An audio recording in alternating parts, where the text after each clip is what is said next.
Okay, we are live. Let's share this like a madman. All right, so put this on Twitter first. Twitter's the first thing. Hurry up. It's on Twitter. Let me take the link. Share it on my damn. I miss the days of when I didn't have to do this shit manually. I might fix that up like right now, actually. Hurry up. This shit taking 5 years to load. Okay, here you go. Okay, somebody shared this with me. Got something to tell. All right, everyone.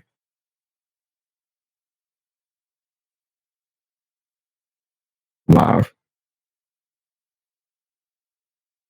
Let me copy that.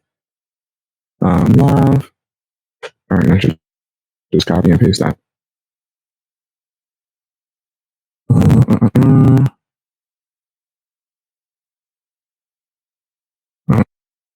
y'all talking about? Put this here. There you go. Oh, we should be good. And I think the only thing left is to actually go on the menu. Let me see. No, don't press the damn thing. This thing.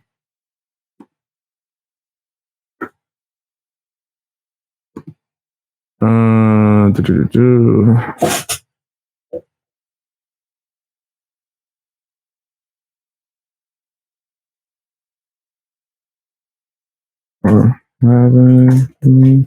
you go.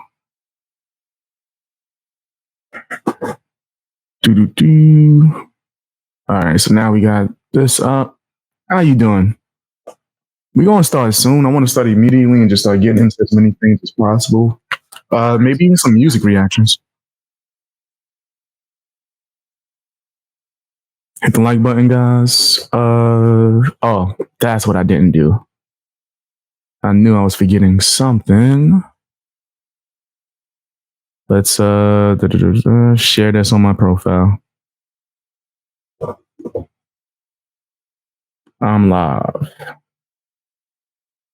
On channel. Come hang out. There you go. I shared. Hey, how you doing? He said, Fang gang lurking while working. Ain't nothing wrong with that, man. I appreciate you showing love and pulling up. You know what's up? We about to start. I just wanted to share the video a few times on my channel. I shared it on a few channels actually just now. I know certain people ain't used to be streaming on this channel yet. Even though I used to stream on this channel primarily. The only reason why I stopped is because I started getting a bunch of fucking strikes. So I had to start streaming on other channels, like my main channel and shit like that. But there's still a bunch of people that's on my main channel that they not used to me streaming on this channel yet. So the goal is to get them used to it. All right, so hold on, let me load my bowl. Light up. I hope you guys are having a good day, good morning, good week. You know what I mean? I think I'm gonna have a good day after the live stream. I'm gonna get ready, go see my family, spend some time with my brother, my mama. It should be a good day, man.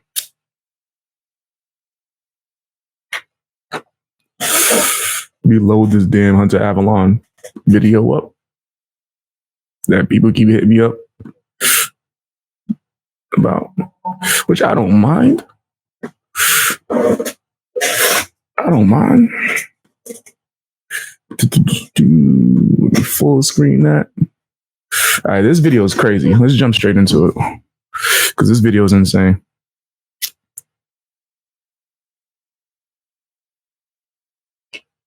Hit the like button, guys. We're gonna start right now.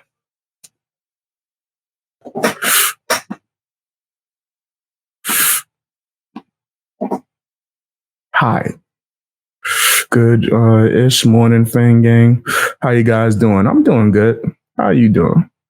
Taking 6 grandchildren to an off-road adventure. Oh wow. Durham Town, Union Point, Georgia. The cool grandmother. That's fire. Ain't nothing wrong with that, man. I like that. That's pretty cool. Sound like, oh snap. Almost fell just now. Sound like y'all having a good old time. Sorry about the light too, guys. I gotta get better lighting in here. I'm gonna try to get something like I used to have, like a ring light or something. Like, so I've got a lighting I could put right here where it could highlight things going on, because my light is acting wonky. And I don't feel like opening the window. Everybody look at me. I don't like that. All right, let's get it started, guys. Let's get it started. A lot of people keep sending me this video, right, where apparently some guy's making these claims about Hunter Avallone and his wife and some kind of connection that they had. Seeing this coming, if this is true, I do want to make sure that that's clear and state that in the very beginning, because they show receipts and I'm still not willing to be like, this is 100% true, because nowadays in society, all types of stuff can happen. So just to be safe, right? This is all alleged. But this person is making claims to have known Hunter Avallone's wife, and it's about to get nasty. Oh man, a bunch of things that I predicted that I just so happen to be right about. Let's take a look at this, guys. Don't forget to hit the like button, all that good stuff. Let's go. This is crazy. Yikes. Hear what he has to say about Hunter Avallone's wife. Hey y'all, this is Kingston Hart. Just want to go on a quick rant. Real quick backstory. You know, I did a debate with Hunter Avallone like a year ago, and I guess I'd been following this chick because of that. I've never heard his debate, but to be fair, Hunter Avallone debates everybody. That's what he does for his clout. He'll just drop the link, right? And mind you, I've had special events doing that, but he does that every day. Every day, you couldn't go there. And that's not to say that, oh, he takes on all comers. No, it's because of clout. He's such a has-been that he's willing to debate any content creator, even if you got 27, my bad, how many subs this person had? This might be a new brand spanking new 27 subscribers after this Hunter Avallone video, which means they probably had none before this came out. And you just debating people that just have no name whatsoever and taking it seriously. I don't even call those debates. I call those sometimes people coming in and just want to yell at me. Sometimes I troll and just make good entertainment and content out of it. But you shouldn't take that seriously. Hunter Avallone, he will take that seriously because that's how he gets down. Let's go. She was like saying her own shit about the same topic, and I seen it, and so I just commented, and I can't remember what I commented, but just something to the extent of like, I don't think she knew what she was talking about. Well, she was real polite about it. She was like, if you don't think I know what I'm talking about, why don't we debate? And I'm like, cool. So we jump in the DMs. I can verify that his wife does contact you, ask him to debate or talk to you. And sometimes it's on Hunter Avallone's behalf because you just smoked him in a debate. And then she'll be like, hey, why don't you talk to me? And you be like, that's a little weird. Why you want to talk to me? And we're debating a topic. And she actually seems a lot more reasonable than Hunter. You know, she's got a lot more reasonable positions. So me and her, we getting along. And, you know, she's like, well, shit, we can continue to debate, but why don't you just call me? Like, let's just use Discord and let's just, voice call. So y'all want to change it. Oh, y'all want to make calls. Y'all want to make calls. You know, that's what Hunter wife doing. I believe it. Yes, that's her style. That is Hunter Avallone's wife's style. She will slide up in your DMs and try to get, you know what? I don't know. I can't confirm or deny if this incident is true. I can confirm or deny. Well, I can confirm Hunter Avallone wife is definitely trying to slide in the DMs. That's facts. I know from experience because she tried to slide in mine. So I know this is what she do. That's her style. I'm like, all right, fuck it. So we talk later that night. We spend a little while talking about the debate, but we kind of agree on most things. So we spend hours just talking about her life and my life. And it's funny because when we started getting into my life, I'm hearing this about too many content creators. Like they wipe DMing and having personal one-on-one conversations, man. Like this is on some what's this dude name? Rings of Redemption? Is it Wings of Redemption? Whatever that big dude, I can't remember. He just had a boxing match with Boogie. But that dude, his ex-wife or whatever, sliding in DMs of Discord of like talking to moderators. She was flirting with his moderators, bro. And then when he asked to see like the messages, she deleted it all. And then just act like, wow, nothing's there. What are you talking about? I deleted it. Oh, that's so disgusting. So yeah, Hunter Avallone's wife is probably doing the same thing, man. Hit the like button, guys. Hit the like button, especially if you want me to keep taking a look at Hunter Avallone content and roasting them. Hit the like button, share, subscribe. Also, check out my live stream channel, or just my second channel where I do live streams, BX Beast Boy Extra. You can find it on my homepage. That's when, things changed and got sexual. Because, I've been in the adult industry. Yo, all right. He blurred it. So, but let me, can I zoom in? Yeah, damn. He made sure this was 2160 quality. Let's see if these are real. Well, you can't really tell, but this looks a little odd. You crop your face too much. That's the hottest part. Better. And then what she's showing in that picture is a little nasty. Much better. Yo, stop. I'm getting confident vibes off you. Why? Because she's showing you some nasty parts. Thank you. I love how forward you are with me. Ooh. If this is real, that means that Hunter's not forward with her and she went elsewhere to get it. Yikes. Although entertainment industry, I appreciate that new topic. But he's changing topics on her, making her change. It's sexy. Yes, sir. Wow. Yo. So he's more dominant and she's digging that. What did I tell? People be thinking that I don't know what I'm talking about, man. Like when I gave Hunter Avallone advice, I was being real. I could tell.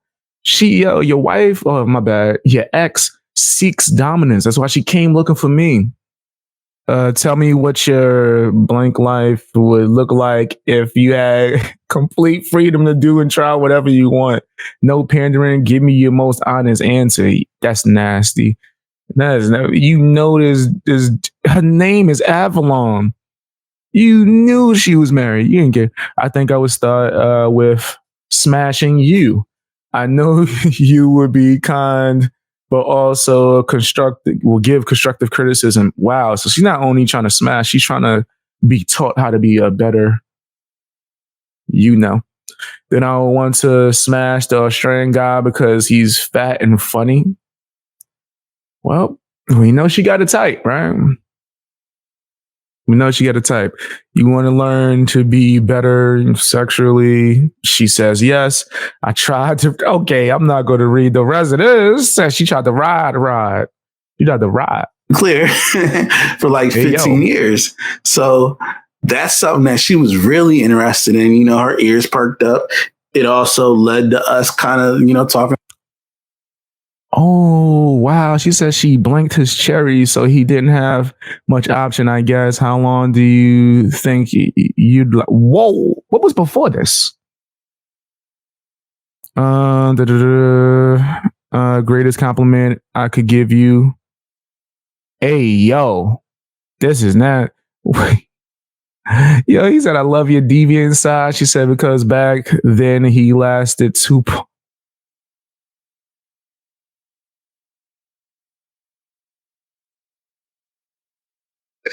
Yo, nah, we're Hunter.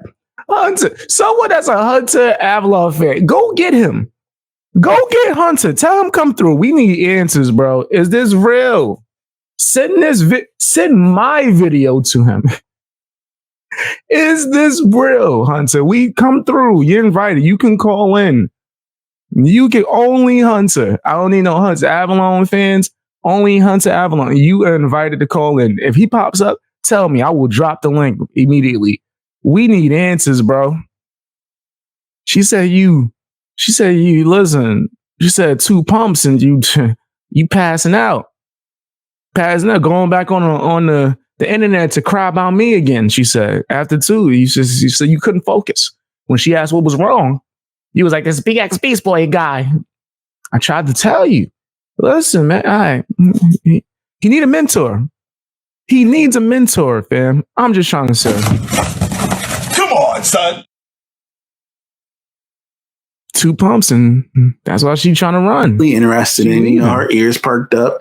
It also led to us kind of, talking sexual with each other. This is crazy. Just keep thinking about grandma. What? Oh, she a freak. This video ain't gonna be monetized, guys, just by the way. Like, she was sending me hit the like button, share, but also check me out on Patreon. nudes all the time. How do you feel about this? Do I look good enough to have OnlyFans? That type of shit. You gotta do a better job. Brother. Why is this not fast forwarding? The hell, man? Whoa. It was blurred, but it could have been blurred better. Man. I don't like that. Damn. Now we gotta just hear audio for a little while, just in case. You gotta do a better job blurring, sir. Messaged me and told me, hey, somebody from that side said some things. And just letting you know this is what's being said about you. Okay. And at first, I'm thinking, man, it sounds like some bullshit. I know Hunter got a bunch of haters and shit. But even I'm like, damn, how would anybody know that me and girl talking? It's supposed to be real discreet because she got her marriage going on. And, she said she'd been planning on kind of getting rid of this nigga, but she hadn't done it yet. And I was telling her, don't do that right. She said she was going to get rid of it. Listen. She said she was tired of messing with Lil. When I say it, people think I'm crazy. When I tell you that she been telling people how she tired of messing with this loser and how he's not a real man. This nigga gives off 2 pump energy. What is you talking? We knew. She didn't have to say nothing. You can't see nothing through that blur. What you talking about? You don't see nothing through that blur. Shut up. Right now, because of, he gonna get mad and he finna just start fucking shit up, trying to make your life hell because you're leaving him. Well, I start hitting her up and, she was sick for a little while. At least that's what she told me. So I'm hitting her up like, hey, you good? What's up? And I started noticing that she's ghosting me. So I'm like, damn. Maybe what was told to me was true. And it sounds like your feelings is hurt, bro.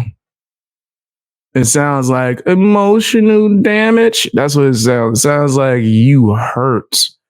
It sounds like that really broke your heart. That you had to, that sound like that broke your heart. And you was just like, I can't do this no more. That's what it sounded like. And then you had to go. Not to try to insult this dude, but so what if she ghosted you? That's somebody else's wife. Duh. What's the point?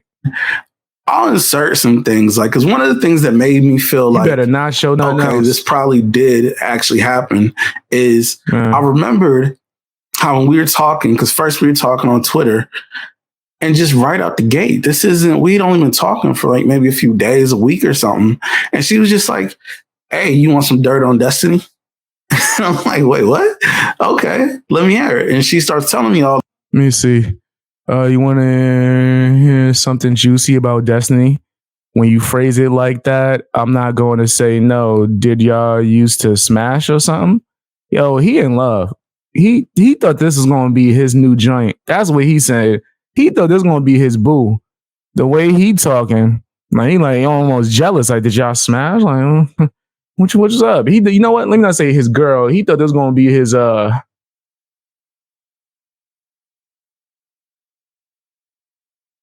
There's some hoes in this house. There's some hoes in no. He.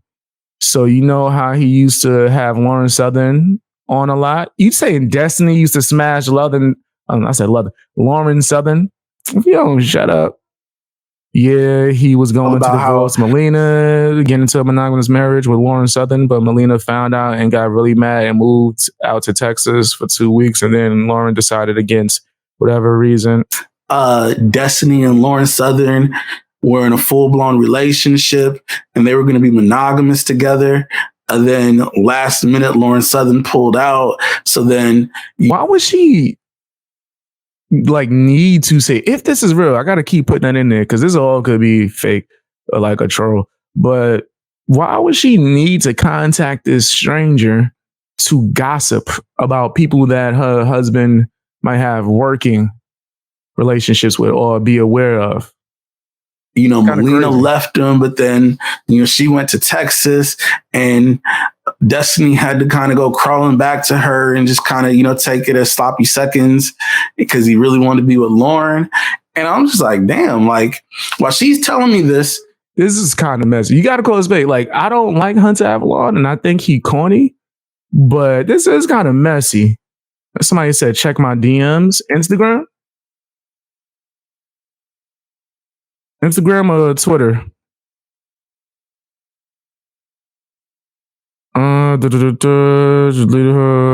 Oh, okay. So she was really posting these pictures herself. So she deleted her OF. Let me see. I'm looking at some exclusive information. This is definitely her account. I would know. This is the account that got me blocked. Or not blocked, suspended. After she contacted me, this is the account. Yep, she contacted me from this account. This is her real account. Oh, she really was on here wilding. This is real then. I truly believe this video is telling the truth. Because she's taking these pictures herself? Oh, she was getting crazy then. And then she must have recently, after being exposed, deleted all these pictures. Wow. Makes sense to me. But then what she posting pictures of on the same damn page? Pictures of Hunter Avallone's quote unquote alleged children. Yeah, this is nasty. That's a nasty family. You can't be posting nasty pictures and pictures of your kids on the same damn thing. That's just sick. Remember in days when I didn't feel like I was blank like a week ago. Wait, what?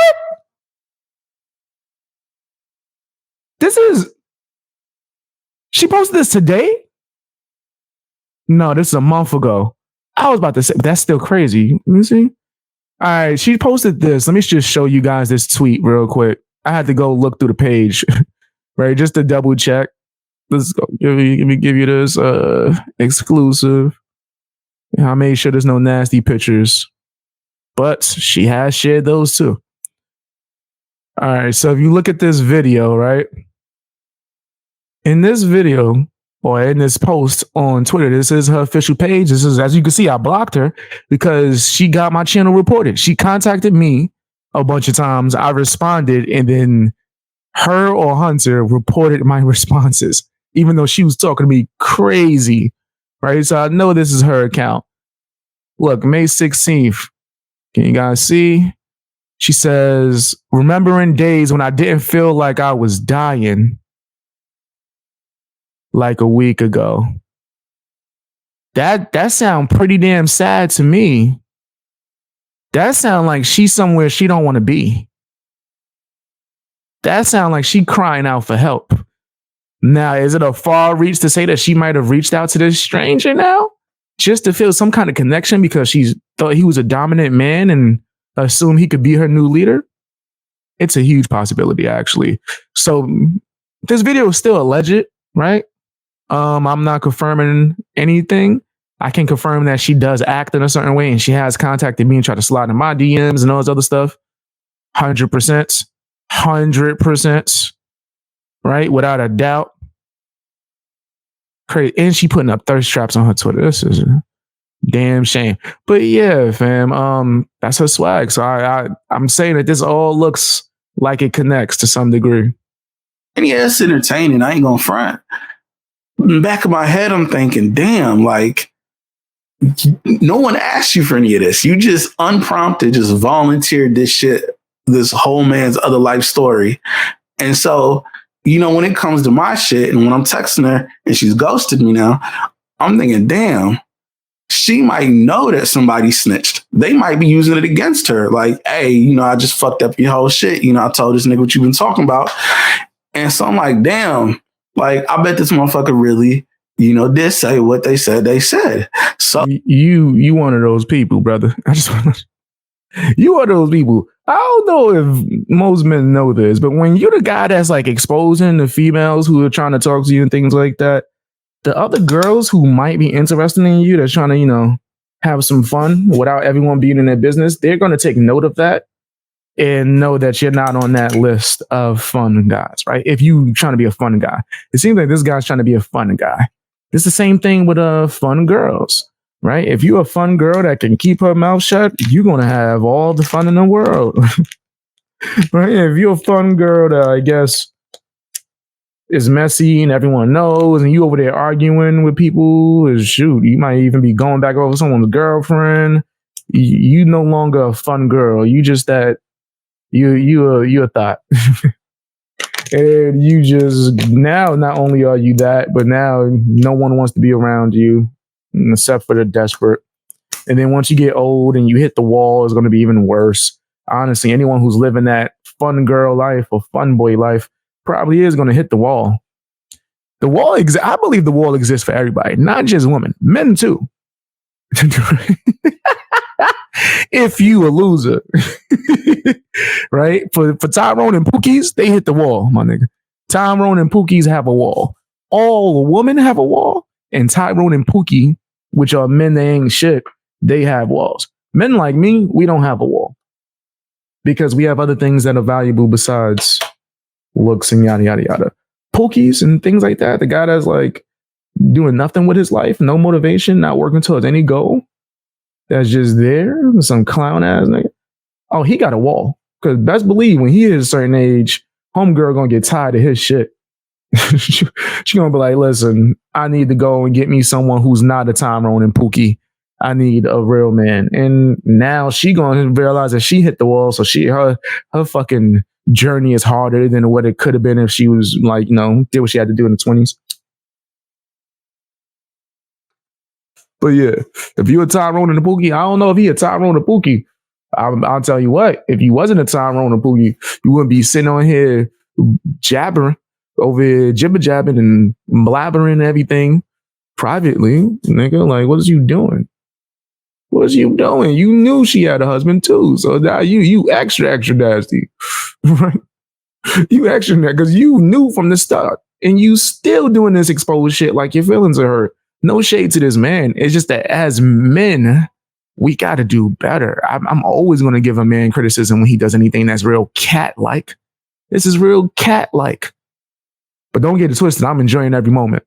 Oh. Don't get it twisted. I just decided, all right, I'm going to make this video and I'm going to just put everything out there. If a motherfucker lying on you, I sincerely feel like the best way to deal with that is just tell the whole truth. But no one knows you for like people to be. I just peeped that the title says the side dude, so he's claiming it fully that he's the side dude. But if no one knows you, why does that matter? You didn't have a channel. You're not a public figure. You called into debate because you was just a normal fan that called into debate. Why would any of this matter? Nigga, you could literally have just changed your name and profile photo, who cares? You could have just said, who cares? No one's sweating this. So yeah, this didn't matter enough for you to do the exposed video, but I'm grateful that you did because I'm enjoying the hell out of roasting Hunter. But as a man, I just think this is a bad move. He's not even a content creator for real. This is his first video, it looks like. Show everything. Show all the receipts. Show the logs. Do everything. And now motherfucker who's hating on you, hey, everybody get to the side and they get to see. So in this video, I'm going to go back and edit in and I'm going to throw up like text messages and nothing crazy. I ain't trying to dox nobody. They keep fronting to the public. And what really happened is she just wants to fuck mad dick. Like that's what she liked about me is I told her stories about when we was in high school, how we had homies that were girls and we weren't possessive over them. Like you could come to the crib, fuck me one day, fuck the homie the next day. Yeah, you gotta shut your fucking mouth. What he's saying is he's just breaking every kind of God code ever, right, in existence. Yes, there are girls like that. 100%, especially when you're in high school. There are girls that's, we used to use the term, she's down for the team. She's literally down for the team. She's like friendly. Oh, you know the girls that tell people, well, I don't like hanging out with girls. Too much drama. And they always hanging out with guys. There's a good chance she's one of these fun girls. And what really is happening is behind the scenes, she's having as much fun as possible. No one's like claiming her as their girlfriend. She's gone from person to person, having her time. And then years later, maybe one of these guys who's a simp, he's going to try to like cuff, and then she's going to realize she hit the wall and this is her best chance, and yada, yada, yada. Or she'll just end up dating some other simp that knew nobody, right? And then because she's still friends with some of these people, she's going to always bump into them while she's with her new man. And he's going to act like he don't know what's really going on. She going to act like he don't know what's going on. Or you have the reverse with a girl single, and then she's just going to act like you don't exist because she's trying to erase that past from ever happening. That's a fact. That's a fact. But, hey, how you been? She try to walk fast the other way, like, oh, damn, girl, all right, new life. So those girls do exist. He need to shut his mouth, though. The point of that is no, not to put them on blast. Like this, he's being real chatty. He's being real chatty. I'm telling you, Phil, we had a chick that I'm not even going to say her name, no nothing, but we all used to, whenever her name was mentioned, be like, hey, you remember so-and-so? Yeah, she was cool as hell, right? Yeah, she was mad cool. 99%.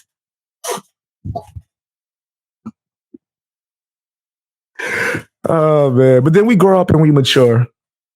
And then we handle things different. But nah, I think that he should not be talking about this. Why was that? Was that enticing? The only way is if you trying to get you.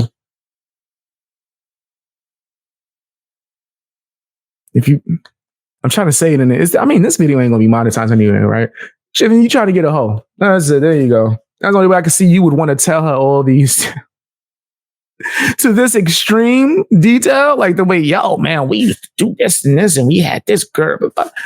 It don't have to be that much detail. Yo, we used to wild out. Or if you tell one story to one particular chick that you are dating, that's not really something that's like exposing everyone in your friend group. All right, you ain't gotta be too detailed, son. Like if you go to play that game, this is a chick that you didn't even meet in real life. This is not your girlfriend. This is not someone you actually are seriously interested in. I think he might be, but he's trying to front. I just think it's too much details, bro. Because you breaking every God code known to mankind. And if you were an entertainer, I'll give you some grace, right? If you were telling some of those stories out of like the entertainment sector where you were just like, all right, F it, let me just tell funny stories. Different. You talking to Hunter Avallone's wife. Why? Why would she need to know any of that? But that's just me. Maybe I'm different. The other homie the next day, and you were still accepted amongst the crew. We just shared all the girls with everybody. And she was looking at it like, God damn, I didn't know that shit was possible. Like, you know, the idea that like, you know, y'all just let a chick do her whole shit and don't judge her. Obviously, that's possible. Is that something you would want as an adult? Depends on you, right? It seems like that's something that, from what he's saying, something that she wanted. Don't Destiny's wife do something like that? Destiny's wife is out here playing fun girl. I would never be with a fun girl, right? Unless she's my fun girl. If you know, you know. For it, and I'm like, yeah, nigga, like we all like sex. We all like, you know, why should I hate on you because you a slut when I'm a slut? Don't make sense to me. So like me and her bonded over that this shit. Is crazy. Like we got along. Like she want to be slutty and she want to fuck. They bonded over being promiscuous. Crazy. Straight crazy. Hold on. It said, ha ha ha. This is hilarious. Thank you for the support, Black Dynamite. Appreciate the heck out of that. Facts. And you did 420. You know I'm smoking. Ha ha ha. This is hilarious. This is funny. He's doing too much. Like, this is stuff that if he was a friend of mine, I'd have been like, yo, 86 this. You should not be talking about this. This is wild, man. You being chatty. But because I'm a content creator that does comedy and I love laughing at Hunter Avallone, I am without a doubt going to put this on the screen and enjoy myself. But to give him some advice, if I was to just give him man advice, I don't think exposing these people is necessary at all. We all know that they're nasty. But thank you, because I am going to use it for entertainment, and I'm sure my supporters are enjoying this as well. Yo, man, the more he's talking, I believe it more to be true. I do think that this is true now, but we don't know. We can't confirm. I don't want to confirm 100%. It just sounds really likely. Mad dudes, I'll fuck mad chicks. What's there to beef about? That's how I looked at it, at least. But dude, exactly. Like she just fun girls are one night stands, not relationships. When you're young, you'll keep them in the catalog, not for not for like relationships, but for those times when you just want to have fun. And those girls are doing the same thing, right? Nowadays they call them quote unquote rosters.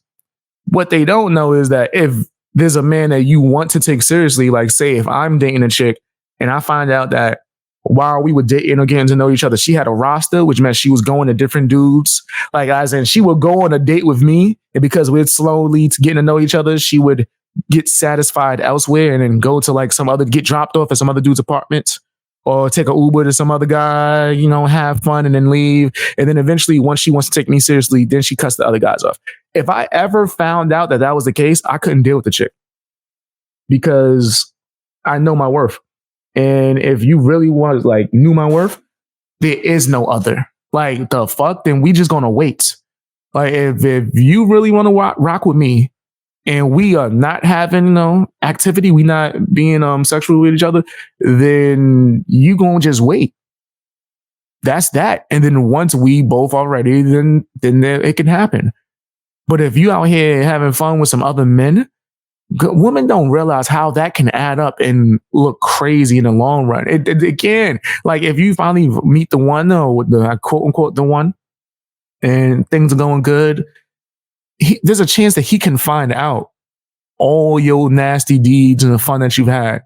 Because men, if they know the man and they actually give a fuck about him, they would let him know, just to be straight up.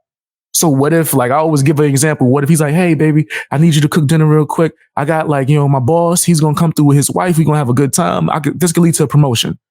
And you like, oh, all right, bet. I want to help my man. And then you do all the stuff and you looking nice. The house is clean, everything's ready. And then your husband's boss come in and you like, oh shit, that's the guy I used to smash every Tuesday for about a year. And then he look at you like, Tuesday?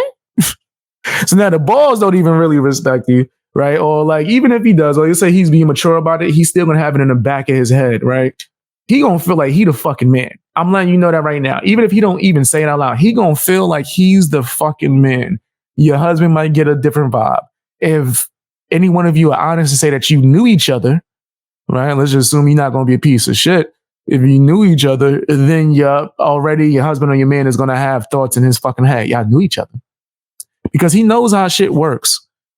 Right? There's a good chance that his boss might be someone who was dominant or more, what's the word for assertive, a little bit early in his life. So he's going to assume that this guy was like that back when he met you.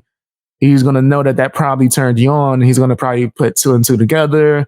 Or he's just going to, it's going to get worse if you don't tell him the truth, because if he ever does find out, then he's going to feel a type of way. Motherfucker might not even want to work there no more, right? There's a whole bunch of, and that's just one scenario. What if it's like his friends? What if his friends come over and he finds out you smashed a whole bunch of his friends? In fact, they all find out at the same time. Oh shit, you know her? Oh, I was Wednesday. I was Thursday. It's over for you, right? Like, so these have negative effects. For men, it has negative effects, but not to the degree as a woman if she was wilding out. But mentally, you should, not go crazy. You know what I mean? You should practice what's the word? Being able to control yourself and discipline. Men, you should practice discipline. Women, you should practice discipline as well. It just has a worse effect if women break their discipline. He's super vanilla. She's talking about he got performance issues. She's talking about vanilla. She went to swinger clubs and he's not sure. Like even their breakup that he announced, that wasn't supposed to happen. That's why he took it down so fast. She told him. He did take that shit down fast as hell. I ain't gonna front. Talk about some, can we get privacy? Why would you publicly tell everybody what's going on with you in your personal life and your marriage and have the nerve to seek privacy? People so crazy. People are so crazy. Like, what? Privacy? No, you can't get no damn privacy. None at all. Carissa be giving me so much motivation. Oh no. Oh no, Bill. Let me see. Let me make sure the picture ain't too crazy. And the name is Sucky Sucky. Thank you for the support. I appreciate that. And Carissa's the one that's giving you the motivation. I believe you. I believe you full-fledged. But thank you for the support again. Yeah, crazy. Hey, let's just try having an open relationship at first. That way she can get some dick, can get some pussy, and then maybe that'll make the relationship stronger because you'll see that it's not the end of the world to fuck other people.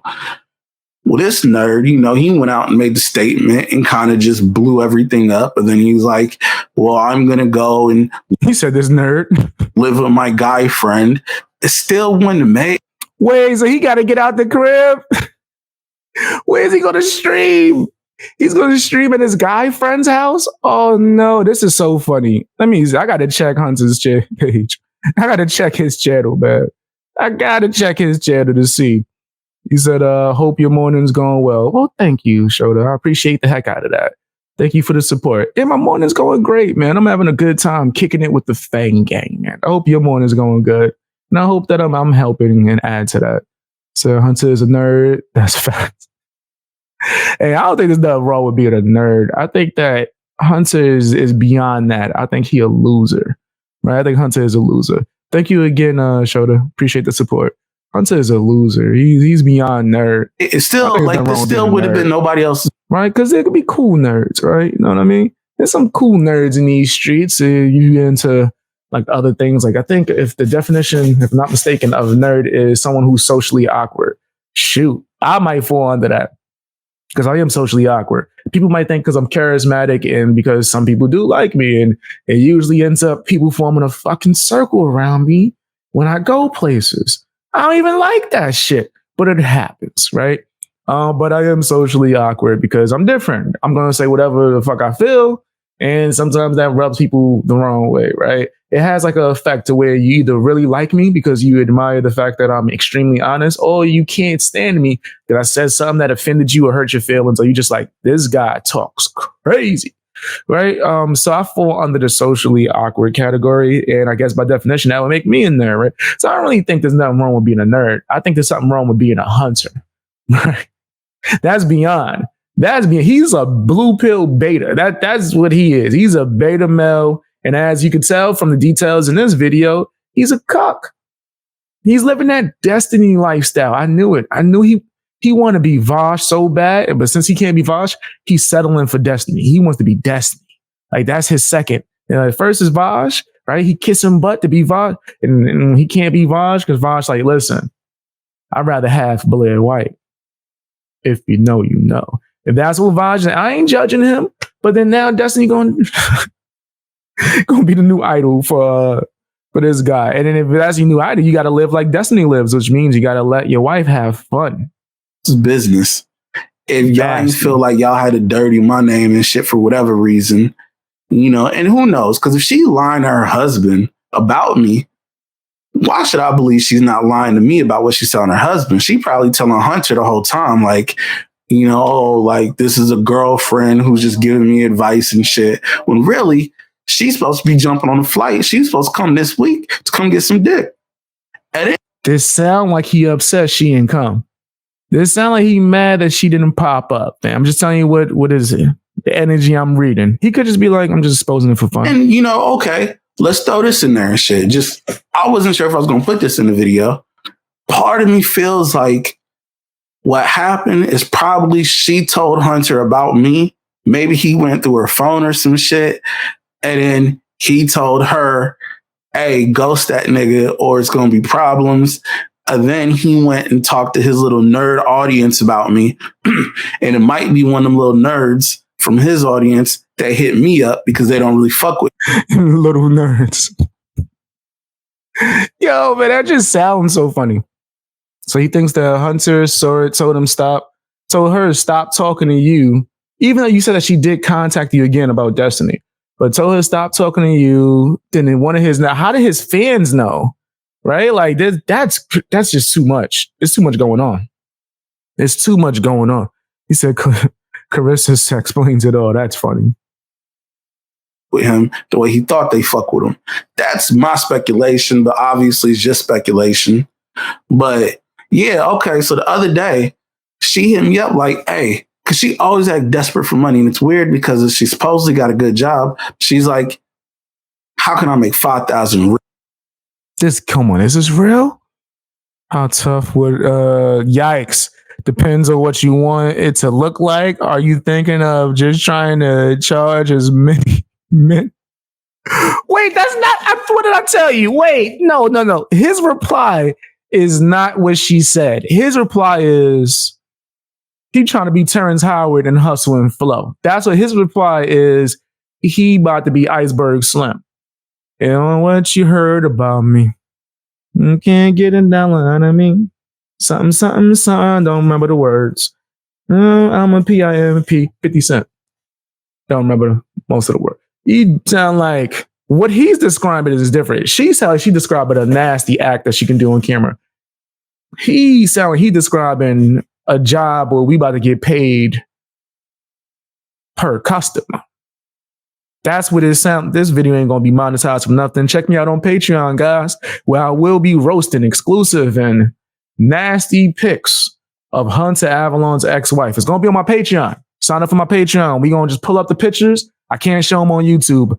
I will show them on Patreon because sign up for that. Sign up. But yeah, this is nasty. This is nasty. Real quick.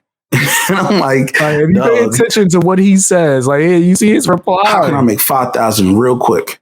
And I'm like, dog, I can't call it because that's not how this goes. Like the way I instruct people is you gotta treat this shit like a real job. The way you instruct people, if you could travel, I could probably set that up easily. I'm experienced. Oh, my bad. I'm expecting he'll be willing to pay $8,000.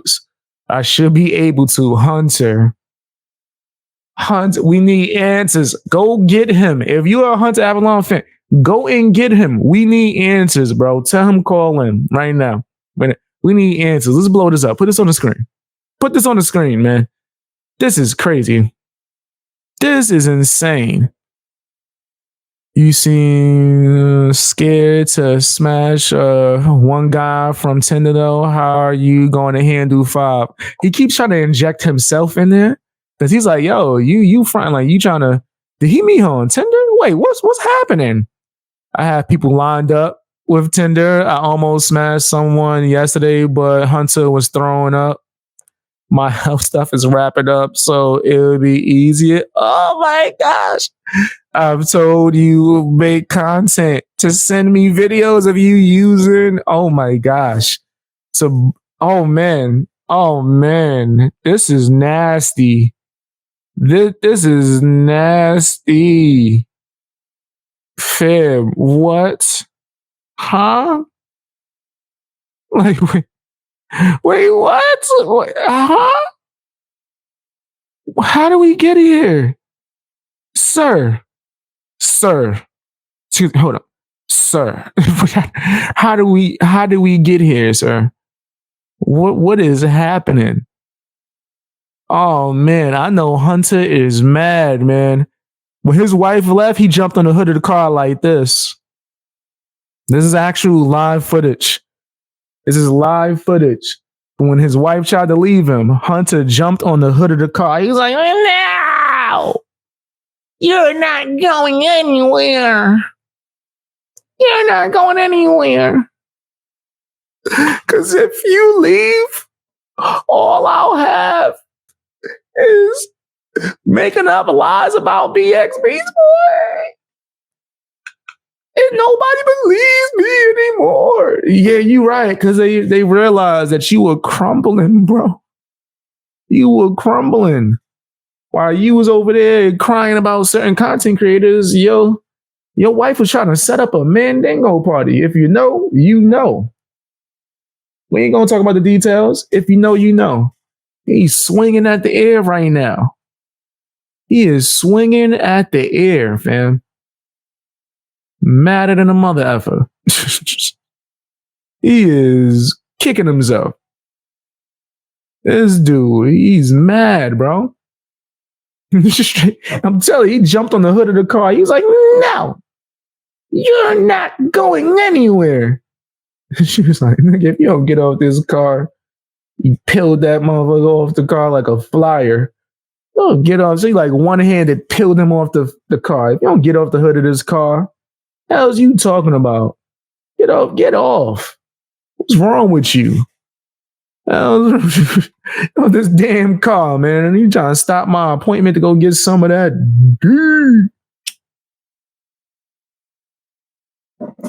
Straight crazy, fam.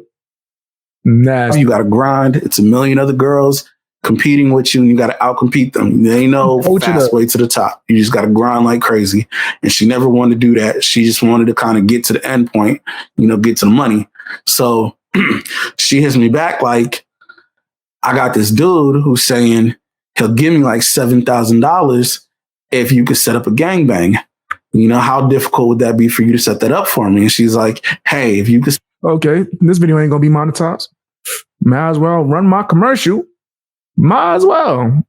This video is sponsored by viewers like you. You see how to load the point up? I loaded the point. Hold up. I had to stop this real quick just to let y'all know that I need you to hit the like button. Oh, yeah. And if you're not subscribed, subscribe. Just check. Just now. Just check. YouTube be unsubscribing people and whatnot. Make sure that you sub and drop some comments. Put Fang in the comment sections. Let me know that you rock with me. Also, don't forget to check me out on Patreon.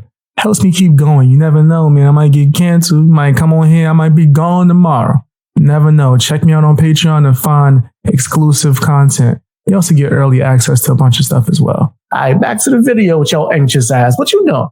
Where you going to that you got to rush? Play the video. Straight crazy out here in these streets. Set up a gangbang, and it's got to be all black dudes. He wants me to do it outdoors. And Beast Boy, be psychic. I told you, man. I could tell, man. That adds to the list of female content creators and try to slide in my DM. Want to be content creators, as you can see. I told Hunter, tell your wife to stop trying to slide in my DMs. He didn't take me serious. I was serious. She was really sliding in my DMs. Like I tried to tell you. And then I blocked her, as you saw earlier in the video, because she was reporting some of my responses because I was roasting her dusty ass. I was like, nobody wants you, right? And she kept trying. So I guess when she couldn't get all this fine chocolateness, well, hold on, strike a pose. Zoolander real quick. What's up? You ain't ready for that Zoolander. I ain't trained that for years. You got to practice your art. You can't just killed that. All of those could have been on the magazine. Every single one, man. His wife saw that. She wanted some of this. Couldn't get none. Right? Couldn't get none of that. So she went and got D ranked BX. No disrespect to this guy. That's funny. It's a bunch of black dudes, and I told them, I'm cool with y'all peeing on me. Y'all just can't pee in my mouth and my eyes. Y'all gonna see the receipts. But she's like, how could I, could you set that up for me? I'll give you. See, I wasn't even trying to I wasn't even trying to do the nasty song, man. I swear I wasn't. Yeah. You nasty fam, you nasty. You nasty fam, you nasty. You nasty fam, you nasty. You nasty fam, yeah. You know your name. You. Oh, you thought I was gonna be dancing when I came back. Oh no, I'm judging you. I'm Uncle Sam with it. No, I'm you'd have to get in. They thought I was gonna be dancing. No, I was judging you. Whole time judging you. You a cut. And shit, I'm like, yeah. I mean, if you could travel, I'll set it up because of I got homeboys out here and shit. You know, we can run a train on you and everybody gonna be cool on camera. But obviously I'm not gonna do that shit for free. That's a lot of work. You know, we supposed to be fucking, but now I gotta go recruit 5 other niggas. You know, like you asked me to do a real job. So I'm like, okay. And she's cool too. She was like, yeah. This is nasty. This is nasty. She said, that's fair. But you're doing everything you can to try and crash this train. I'll try to help you correct course. He spelled course wrong too for now, but I need you to be a lot better than you have been. Yo, fam, I'm telling you what he's trying to do. You ain't slick, player. You not slick. I see you, pimp. I'll be a lot better. Really sorry. No one in this world is rooting for you to excel in this arena more than I am. What? Coming on a train. Choo, choo, choo, choo, choo, choo. When I told you guys that she said she wanted to be property of the fang, you know what? Let's just move on. Y'all thought I was joking. Let's just move on. Now, people think I be joking. I be dead serious when I say this shit, but whatever. Hit the like button. Hit the like button. Share this live stream, man. Share this video if you watching it edited. Hey, you know, I'll give you a cut. This was kind of like our last conversation, really, where, you know, we were talking about that, trying to set all that up. Eventually, she decided she thinks dude wasn't good for the money. So, you know, we dropped all of that. Hunter's being annoying. We keep getting into petty fights. I had no idea he was going to announce it like that. Okay, so he was still talking to her up until recently, allegedly. What's the real story behind you desperate for cash quick? Wow. So she was trying to get the train recently. Wow. Yikes. Because of the divorce. Hunter is being annoying. We keep getting into petty fights. I had no idea he was going to announce it like he did everywhere, and we agreed to start with the separation to evaluate if we wanted to open marriage, which apparently he forgot about. Oh man, it would have been so amazing for Hunter to come out the room in the morning and see me cooking eggs in his kitchen. That would have been real funny. That'd have been real. I would have vlogged it too. I would have vlogged it, man.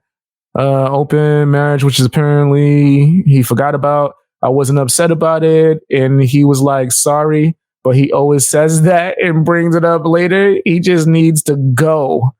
Positive. Is we are going straight divorce now. Also positive is that both of us feel pretty sure we're just annoying each other. Oh, man. Oh, Hunter gonna cry in the car. Hunter gonna cry in the car, fam. Yikes. Yeah, this explains all his emotions. Hey, Hunter, come have a conversation, man. Let's see if this is true or not. I'm trying to give you the grace. Let's do an interview. If you man enough. And in that way, when I give you some real solid advice, you could actually, I don't know, ponder on it. Because when a real man, right, someone that's an actual alpha, right, that's what I've been told, actually gives you real advice and tells you, hey, I can see this is about to happen to you. I said it to his virtual face during the debate. He didn't take me seriously. I don't say things just to say things, bro. I was serious. I smoked his boots in both debates I had with him. You can check that out on my main channel debate playlist. And then I also told him the truth. Now, if he wanted to sign up now, I'm not giving him no more free advice. He could come and get some advice by signing up for my Patreon. I got like a counseling one-on-one session, a life coaching package. I'm serious. And I will, via call, tell him everything he need to hear, the truth. What I've been trying to tell him the whole time. I ain't telling him for free no more. I ain't telling him for free. And then, it turns into some other shit. And I don't know. I feel like this video has been going too long already. I feel like as long as I throw in the receipts, and I'm going to go back in and I'm going to throw in the receipts, y'all kind of get the gist of everything. And y'all just kind of see that, like, the cause for the breakup is what they said it was. Is those two just don't got good chemistry. Like, she wants to sell pussy and he wants like a housewife. But she said, like, he was getting insecure. Like, when she started jumping on the cam sites, she was making more money camming than he is from streaming. So it's like, she makes all the money. This nigga, she was on cam sites then. That's a fact. She was on cam sites. Nasty. Mad nasty. Super nasty. Oh no. Oh no, yeah. Yeah, she was on there going crazy. That's not the big part. You just stole his entire future. Wait, what? Now he's got to go figure out a new one, right or wrong. He's going to blame you for that. Damn, okay. Well, the guy is going to talk to me to make sure we're on the same page later tonight. I think he's looking at 7,000. Wow. Nice. That's good news. You could use some good news. He said he can't be with the kids alone. He gets overwhelmed. So she makes all the money. She does all the child duties. And then he's got performance issues sexually.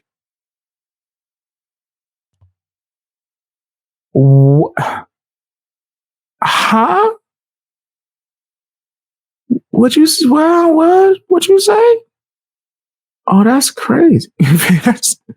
We wilding now, huh? We in a different league. We going crazy with it. So she's like, this nigga takes forever to come. He just, man, I'm not really blaming her for wanting to leave this nigga. Wow. My opinion. Hey, and that's just my opinion, but keep it real. Anything I should be aware of, obviously he needs to pay first and not overpay for everything else.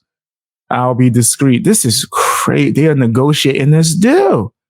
This is right. He's local. Yes. No, I don't believe so. The higher the amount someone is offering to pay, more on alert you have to be.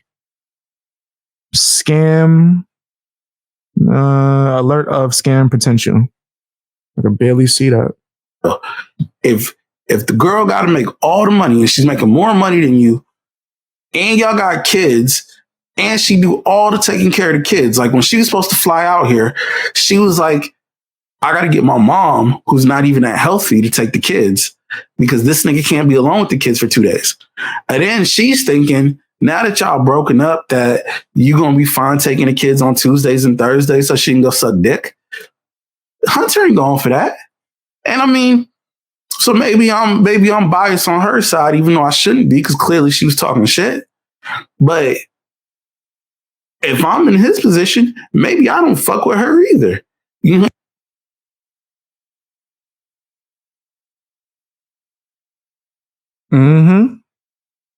My man Darth Vader said it best.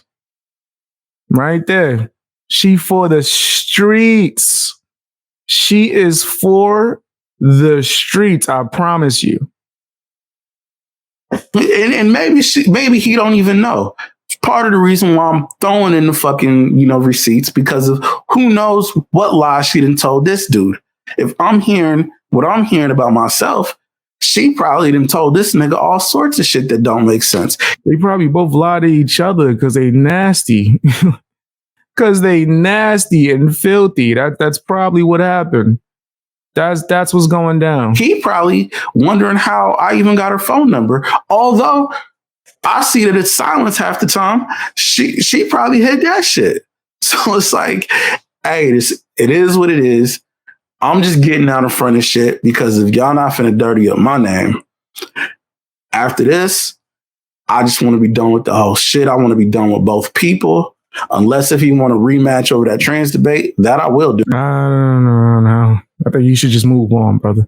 I don't think that could do nothing. But other than that, I'll probably just block everybody, and then just my next videos be about the shit that this video should have been about, which is like debating type shit and talking politics. Okay, so you trying to use this to jumpstart your political streaming and content creator career. Got it, pimp. Got it. Hey, I hope you didn't lie in order to make that happen, right? I hope that all of this stuff that you're talking about isn't like fabricated and things of that nature, right? I hope that that's not the case. But if it is, I'll figure it out. You guys let me know what you think in the comment section. Hit the like button as well. That was a crazy video. I definitely should have looked through it. That was wild. That was a wild video. Hit the like button, share. Also check me out on Patreon to sign up for my channel memberships. Crazy out here in these streets, man. Straight wild. Yeah. Okay. I'm trying to decide. What will be the proper way to handle that? Should I just? Yeah. After the stream is done, I'm going to do I'm gonna premiere it. I'm gonna premiere that shit. I'm gonna premiere an edited version. That's what I'm gonna do. Let me see. Yeah, this is crazy. That was crazy. All right, y'all ready for some amazing Lucas? Might as well knock that out. You can miss me. We do something else after that.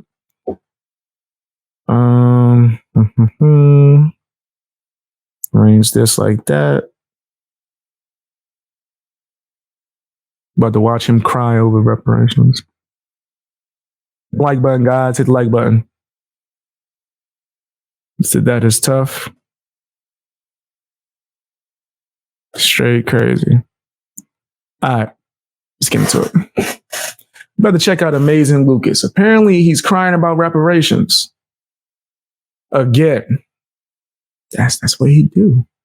That's his bag, man. Just give me free money. Let's check out what he has to say. This is definitely probably going to be funny, laughing at him cry. Hit the like button. Subscribe if you haven't. Also, drop some comments. You can put as many comments as you like. Share the video as well. Let's get straight into it. You can miss me with this nonsense.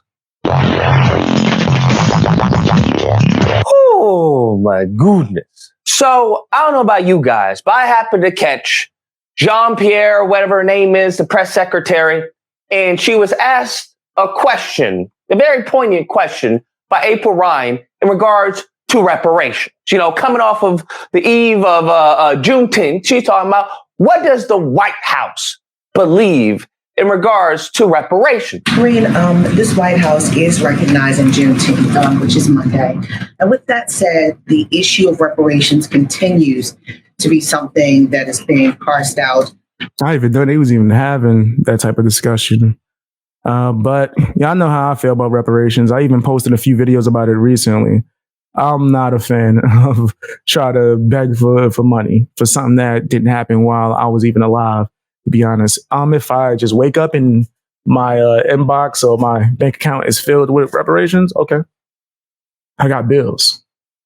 I'd be stupid to turn that money away. But am I going to be sitting there and protesting, begging, and asking for it? Absolutely not. I don't have the time. I have to focus on what I have to do and work towards my goals. On the other side, that's how I feel about reparations. Avenue. And with that said, the late John Conyers started with, a study. Now you have Congresswoman Bush not just asking for a study, but she's creating a resolution to push forward on reparations. What does this White House believe when it comes to this controversial issue of repairing a wrong for the descendants of Africans in this nation? Before we go, I don't know how that was controversial. I don't know how that's controversial. Into her nothing burger of an answer, absolute drivel came out of her mouth. I want people to understand this is an example of what this administration views Black people. They are so disrespectful to the people that put them in office. Huh? That's what this is. This is nothing but disrespect. Nothing. How? Plain and simple. I don't want to hear anyone talk about, well, you need to understand, Lucas, that it's not so simple. No, I don't want to hear any of that, bro. I don't want to hear any of that. I've seen every single day. How? Like, what is you? Play the damn clip, man. This man's crazy. He tried to set you up to just follow whatever the hell he has to say out the gate. No, sir. No, I will not. Play the clip. Let me see what she said. Cutting a check for Ukraine. They cutting a check for Israel. They cutting a check for everyone and anyone. I don't think that they should be cutting checks like that so willy-nilly. But what that got to do? Reparations, but what they got to do with that? No, I don't think they should cut checks for any of those things you just mentioned. I agree with you on that, right? And they should spend that on America. There's people that are homeless that we could be helping out and things of that nature, right? Stuff like that. There's a whole plethora of things that could possibly be done. What about the veterans, especially the homeless veterans? How the hell is that possible? How can you serve the country and come home with nothing? That makes no sense. We could spend money on that and things like that. But I don't know about reparations. That's just crazy. What are we talking about? All right. What are we talking about? And this goes to show the lack of respect they have for us. Now, the reason why is because we haven't demanded anything. They are, at this point, the Democrats are expecting the vote. Okay, they're like, just hurry up and vote for us. We're not even gonna talk to y'all. We already know who y'all gonna vote for. Listen, I'm not saying vote Republican. I'm sure as hell not saying vote Republican, because Republicans, they don't do a damn. They don't give a damn about. I don't vote. I don't care who you vote for. To be honest, I know I'm not, because I'm not playing that game. About black people. Their primary focus right now, as of right now, is white people. You can see that by the narrative. You can see that by the media. You can see that by the backlash. Okay, their primary focus is white people. If y'all vote for Republican, they'd be like, cool. What the hell is wrong with him? Why does everything have to fall into like whatever race you are? I'm telling you, he just feels a certain way about a certain type of race, and he's not willing to let that go. Like, I don't know who hurt him. I don't know if he dated some chick who happened to be white and she hurt his heart or broke his heart, but he's not willing to let that go, man. He has like a disdain, right? You could just hear it. They don't care. Now, if you want to abstain from voting, be my guest. Because one thing we need to make sure that they know is that we are not to be messed around with. That they need to make sure they understand, this administration understands, that the reason that you will not be getting my vote is due to this cause right here. Because you have to treat them like a dog. That's how. What? Yo. Huh? What are you talking about? Come on, son. You had to treat them like a duck. So treat them like they're not human in order to get reparations. Wow. That don't sound as backward. Okay. All right, man. All right. This is how these wokies act, guys, just in case you didn't know. He's woke now. This is what wokies do and how they talk. You have to treat this Biden administration, because the man is probably halfway gone anyway. So you have to treat them like a dog. You know, like a dog, because a dog, you can't just punish a dog. The dog must know why it's getting punished. If you just punish a dog, the dog's going to be confused. And this man is already confused. So we need to make a clear message. Hey, moving. What's wrong with him? This dude is crazy. He's just saying the dumbest things. Crazy. Forward up the next election, let them know right now so they can put their cards on the table. Let them know. It's the same thing like a child. You let them know. If you do this, you will be punished. Now the choice is yours. That sound nasty. That sound nasty as hell, bro. If I got to call a spade, I don't like that. I think that sounds horrible. Like, why would you even say something like that? I think that once you start going the woke path and you start like really feeling like you deserve when you're owed something, like, I don't know, reparations, you're going to start going darker and darker and darker and getting nastier. And then you might start doing fake, I get hacked pranks. So you can try to get sympathy and get people to start watching your trash channel again. Your garbage self. You can go ahead and do that and get punished, or you can go ahead and be smart and not get punished. Hit the like But button, that's guys. what they need to understand right now. That, hey, if you want to play games when it comes to reparations, and they're already playing games. This is the crazy part. They're playing games with a bill to study. Let's remind you where we are right now in this conversation. They playing games with a bill to study, bruh. Why are you so thirsty for free money? All right, let's really get to it. Let's really talk about what you owed. You ain't owed nothing. Nobody owes you jack with your lazy ass. Like, get off your behind and work for it. Grind, bro. Grind. You an entertainer? Okay, cool. You got a leg up above a bunch of people. Go hard with it. Do more videos. Do more live streams. Make more than one channel. I got like 30 channels. That's over exaggeration. I got like more like 10 right now. Close to. Like maybe a good 4 or 5 that's just connected to me, right? And the other ones is just out there, right? Just me just creating content until my heart is content. But yeah, fam, like put in the work. No excuses, just put in the work. That's what they doing. But let them know, hey, if you want to play games, well, I'm going to sit this out because you guys don't represent anything for me. And I've been through a Bush administration. I've been through a Reagan administration. I've already been through a Trump administration. I've already been through, not me personally, I'm not that old, but I'm talking about the people.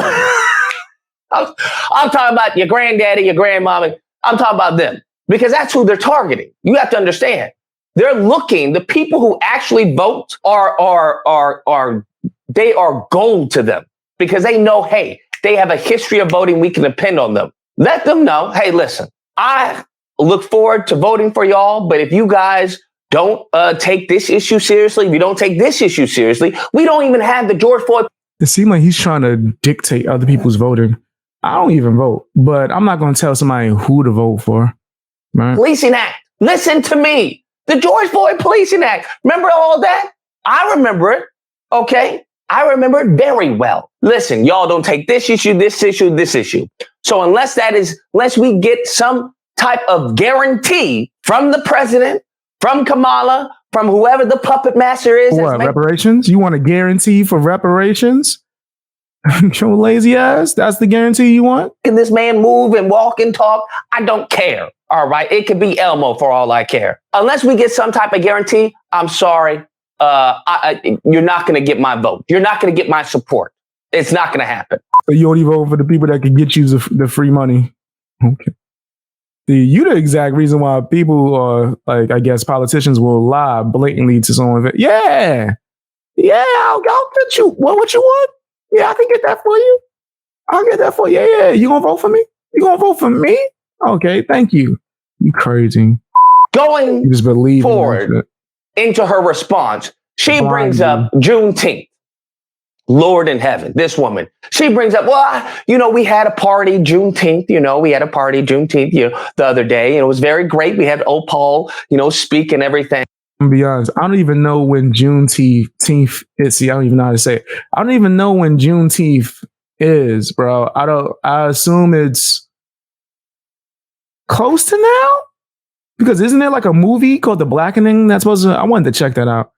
Some movie that's supposed to be roasting black people. But I think that movie is supposed to be released around the time of Juneteenth, I think. I don't actually care. I'm gonna be honest. I forgot when Martin Luther King Day was. I still can't tell you off the top of the brain. I can't. Because I don't care.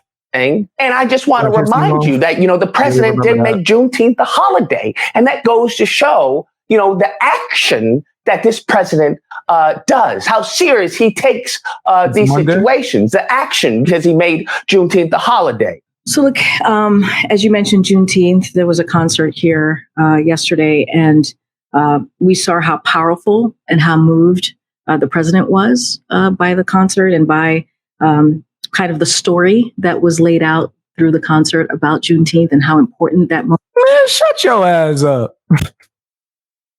He wasn't awake for the whole thing. I wasn't even there, and I know he went to sleep. I know he fell asleep because I would have fell asleep. I'm falling asleep listening to you talk about it right now. There's no way. Impossible. What date is Monday? Yes, it is Monday. Juneteenth is the 19th.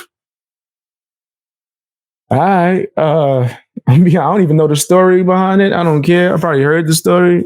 Let me look that up. Moment was Opal, as you know, was here, and Let me look this it's up. always moving to Juneteenth. hear her and to see her. And as you know, the president signed Juneteenth to be the most recent holiday about 2 years ago. So I think that shows from that action. I'll give you more. I think that shows from that action how important the president thinks this moment is, how important he thinks that it is important to continue to lift up the African American community, and he'll continue to do so. Now, so this is a day, I looked this up. That's pretty much what I assumed. It's the day to celebrate when slaves were freed.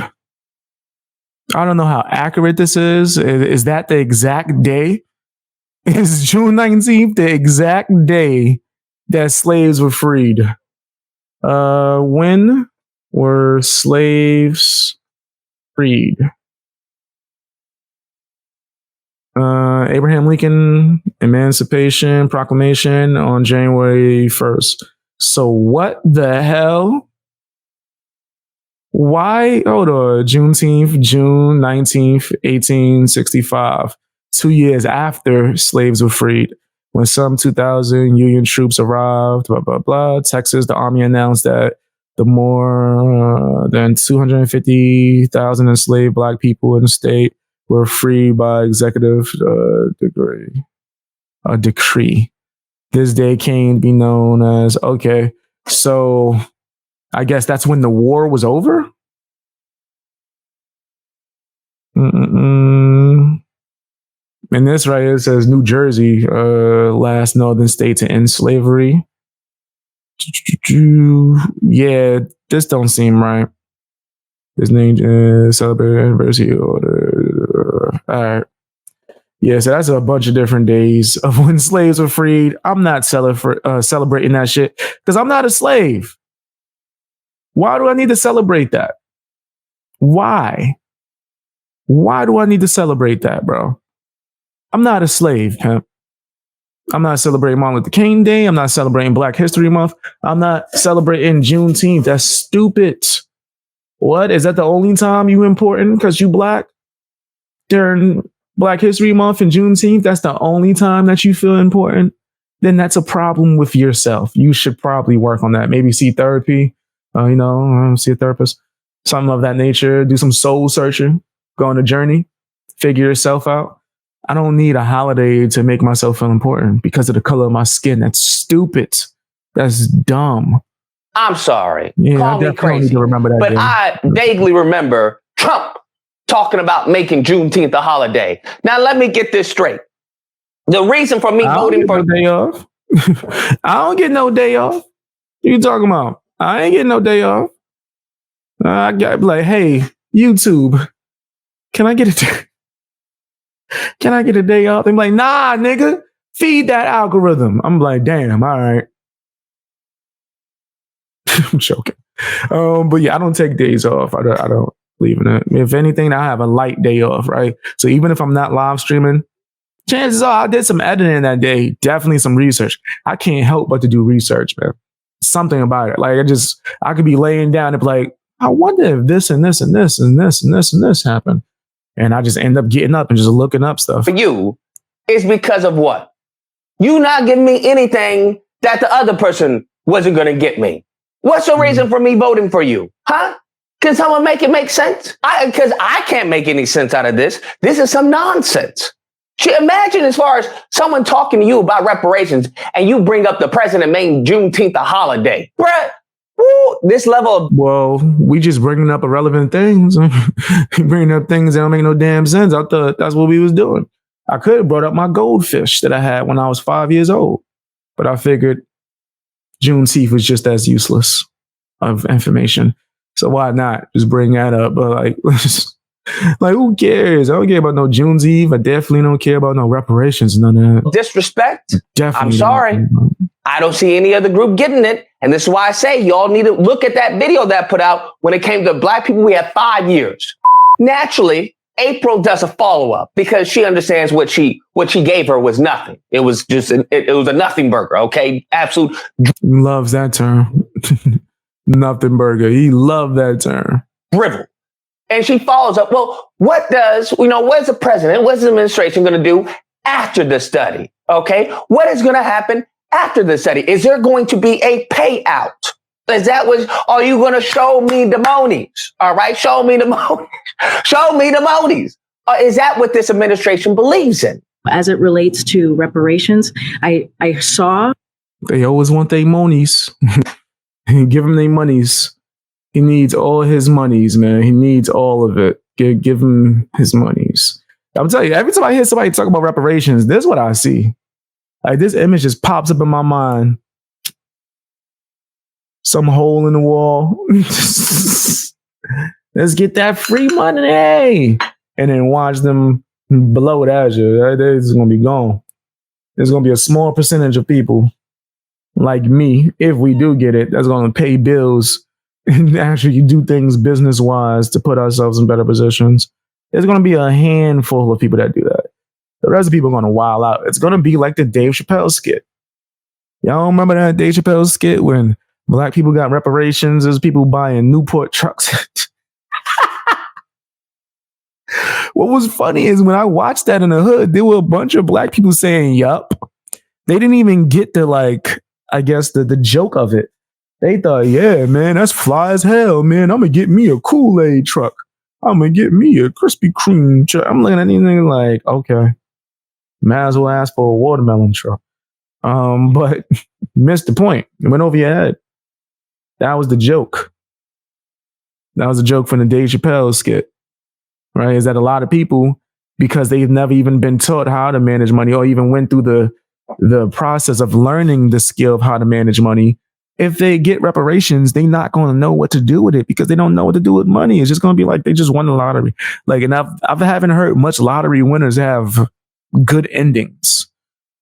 I could do a video. I could do a documentary on the horrible endings of people that have won the lottery, and we'd be sitting here for 8 hours plus. This is a fact. Ooh, maybe I should do that. That'd be interesting. But every time I see somebody say, reparations, give me reparations. And meanwhile, he's a whole entertainer. Bam, you're an entertainer, bro. Entertain. What the hell is you doing? Oh, yeah, you beg, nigga? Like, do a funny video. Crack some jokes, nigga. Like, can you drywall? Bitch, what can you do? Like, what? Because you damn sure can't hold a conversation. You can't debate. You ain't funny. What do you do, nigga? We are entertainers, man. My brother reminds me this shit on a regular basis, and I'm glad he does because it teaches me how to be fucking grateful. I'm blessed like a motherfucker. Yeah, my job is stressful. It got a lot of shit. I do like 20-hour days, sometimes more, right? But I like what I do. And we have the ability to, if we want to work harder, we can. And it won't have as much physical damage as someone that does, like, I don't know, construction or something like that.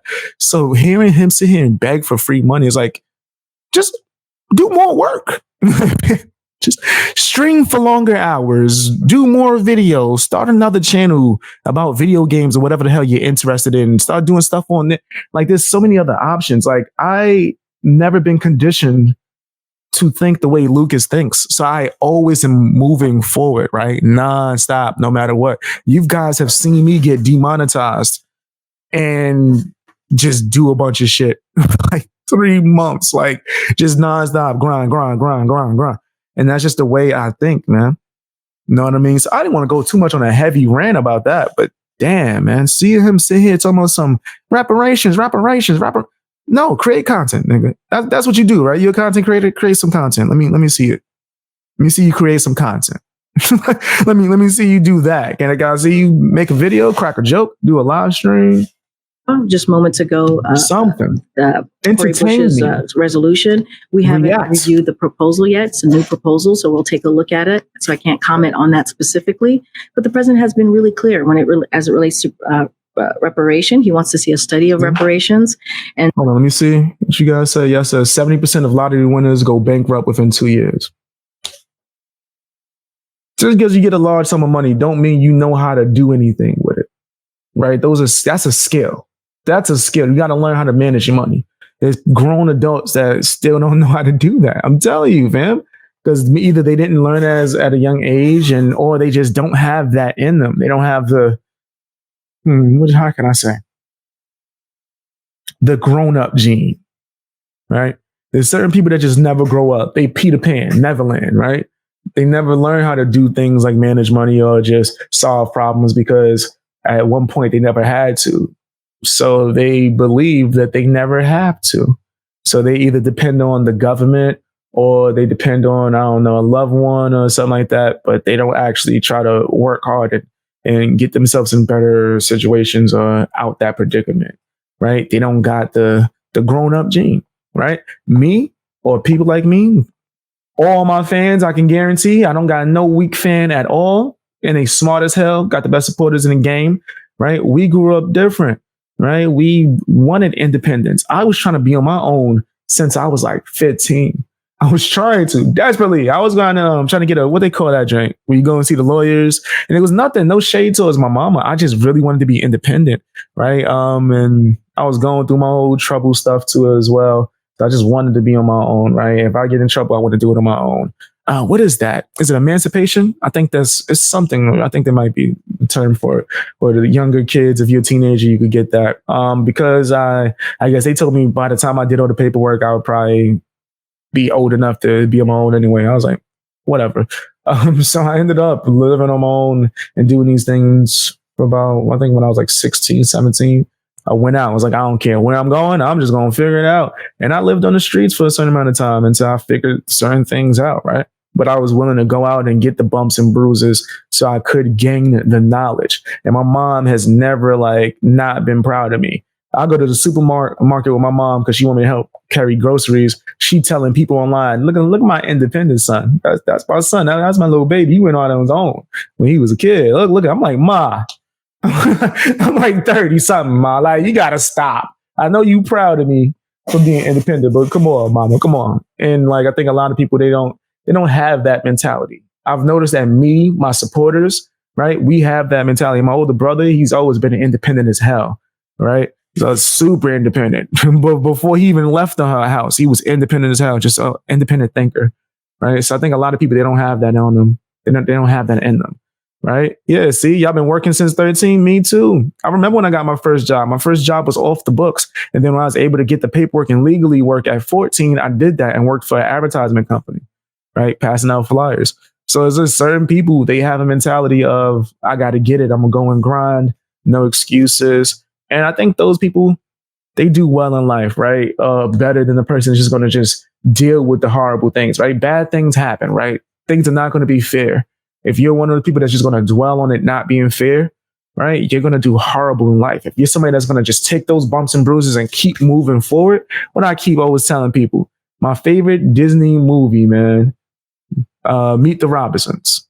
Keep moving forward, man. You got to keep moving forward no matter what. And I'm telling you, only good things can happen. Good things happen for those who endure. That's facts. And studying the continuing impacts of slavery, not prepared believes that is incredibly important. Hard times is preparation. After the study, if the study concludes what many thought leaders, hit the like button too, guys. Hit the like button. And civil rights leaders have said, what next? Does the president support a payout? Because the nation is divided on this. This has been one of the biggest issues over the decades about how to repair the enslavement over generations of Africans brought to this country for free labor. So what does the president do after? What will he lean in on after a study, which is expected to basically say what many of the civil rights and Black thought leaders have said?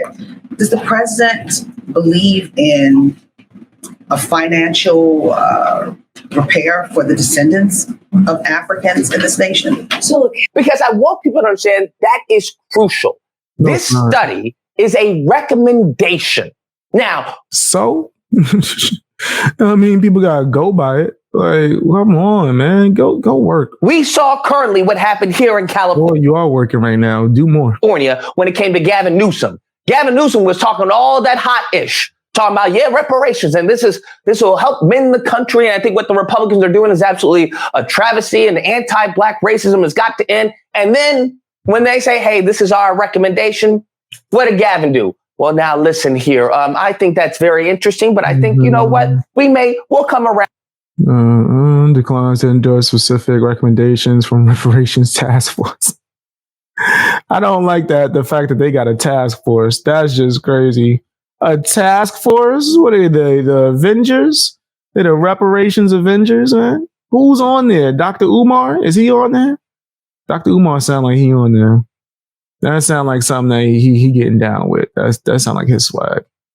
That definitely sound like something he'd be team the Reparations Avengers. That sound like him.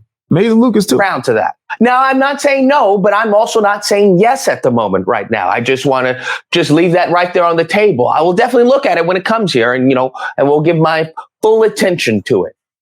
That's the hustle with the whole recommendation. So you need to understand, you need to demand, okay, a guarantee. You're not owed nothing, bro. You're not owed nothing. Whatever you get is a blessing. You got to start looking at things like that. At least in my personal thing, I believe that if you look at things like that, you're going to be happy in life. I'm telling you, it'd be like a pleasant surprise whenever good things happen. Right? And then you're not setting yourself up for failure. Demanding things. Like, who are you? Demanding? Guarantees are a beautiful thing. A beautiful thing. I'm going to need some form of guarantee that you will abide by the recommendation that the commission sets forward after. That's not how recommendations work, though. That's not how recommendations work, though, Lucas. That's not how that works. You don't just do that. You don't just like, well, you recommend, so we gotta do it. Guarantee we gonna listen to every single recommendation. That sounds stupid. That sounds so dumb. That sounds dumb, Lucas. Like, what's wrong with you? That sounds dumb, Lucas. This guy's crazy. Like what? The study. Now, as I said, and as I've gone over before, there is a lot of foolishness that can happen in between. A lot of foolishness, because there's a lot of gray when it comes to the commission, when it comes to how long this study is going to take place, when it comes to what they recommend. Because you have to understand, even if he agrees, yes, I will abide by the commission, he can then set up the commission to come up with some bullcrap recommendations. Or you get a whole... This man is really sitting here crying about reparations. I keep looking at the judge to see how long he gonna keep crying. Well, I gave him a recommendation, and then he didn't do what I asked him to do. Like, come on, you're a grown man. A whole bunch of anti-Black people on the council, and they come up with a whole bunch of bullcrap. You know what? After looking into the effects of slavery and all in this country and whatnot, I think all Black people need is a bucket of KFC chicken and a lollipop. That's our recommendation. We agree. I think that'll help Black people very, very much. It will. Is that what you heard him say? Like, how did we get to that? How the hell we get to that, bro? Is that what he said? I don't think I heard him say that, though. I don't think that's what he said. And poverty. It will take poverty down in the Black community. Watch them do. That's what they'll do, bro. Okay? Maybe not today. That's how my impersonation sound just like him. Oh, let me do it. Let's see. Brothers, sisters, oh my goodness. Today we have to talk about reparations and how the Black community needs to put money in my pocket. You see, we made recommendations.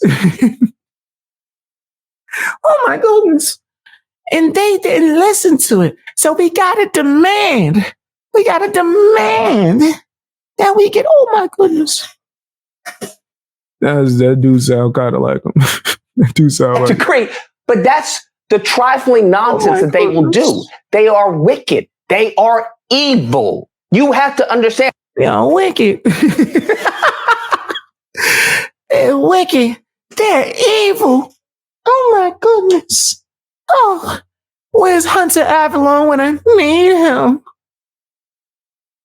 Where's Hunter? Oh my goodness. Oh.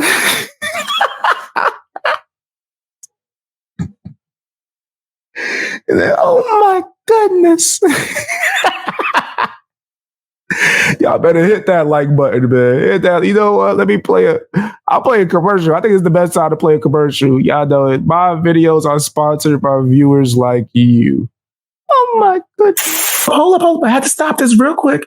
Just to let y'all know that I need you to hit the like button. Oh yeah. And if you're not subscribed, subscribe. Just check. Just now. Just check.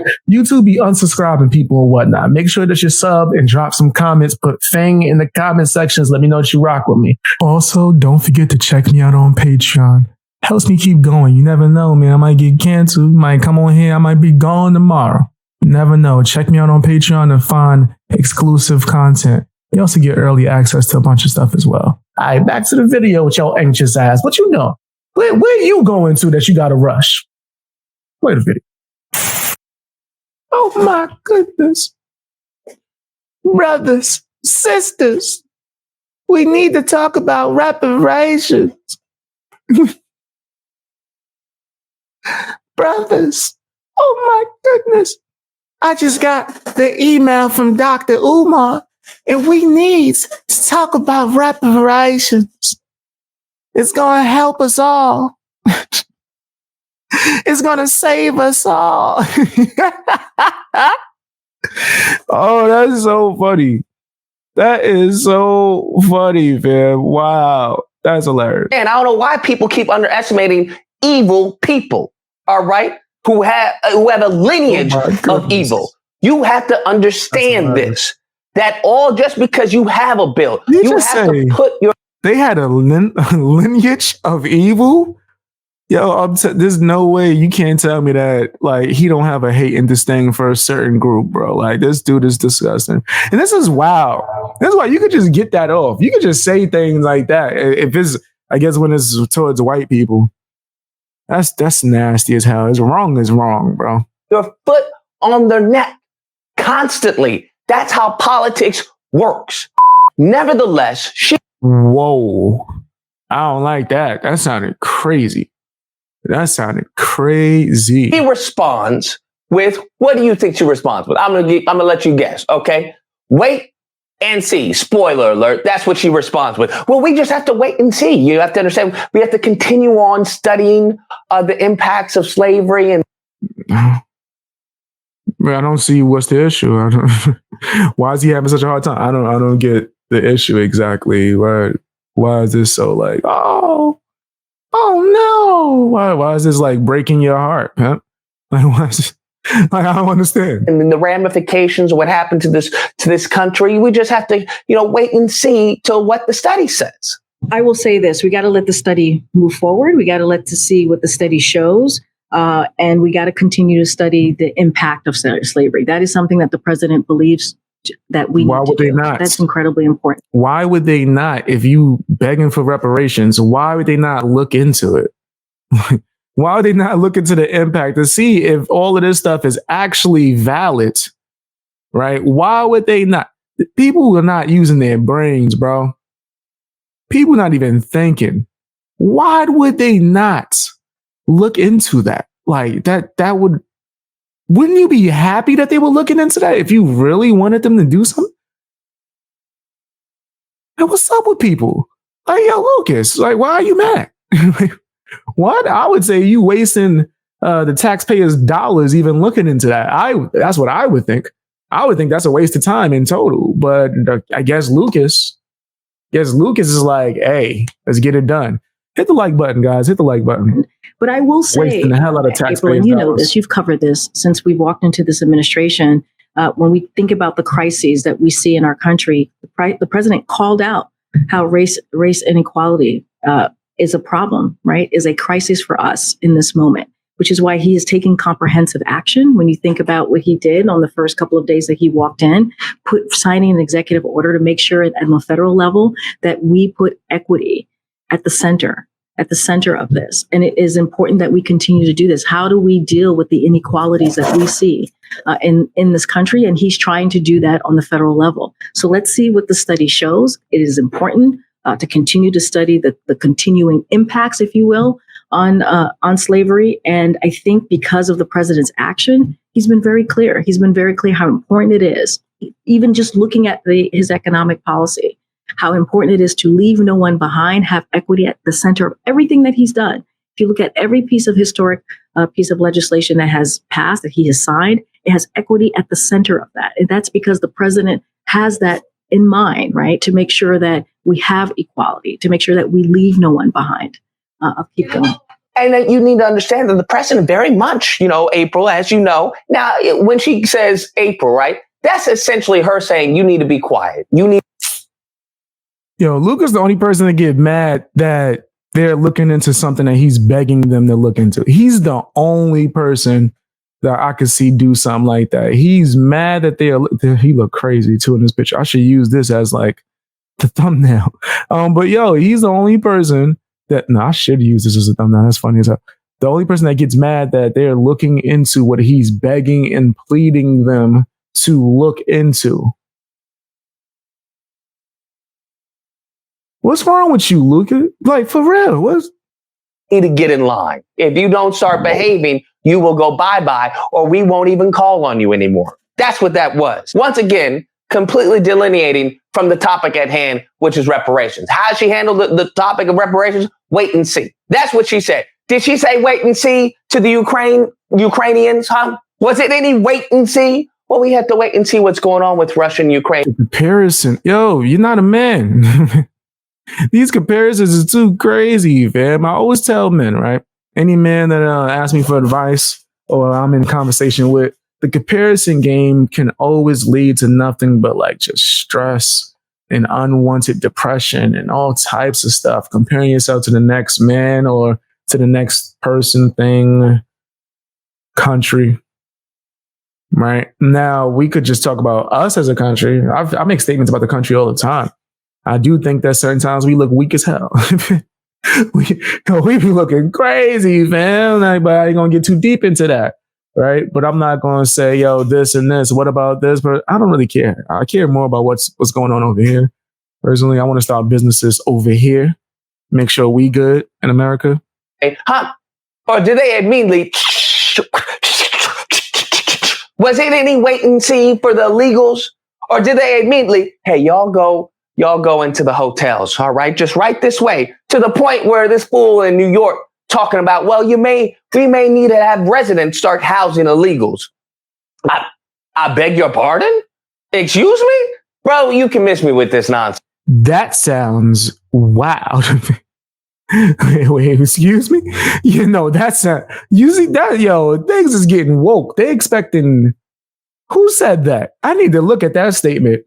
They said they want people to start doing what? Giving people houses?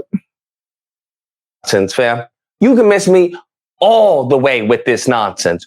All the way. Yeah, anyways, guys, Lucas always crying. Anyways, guys.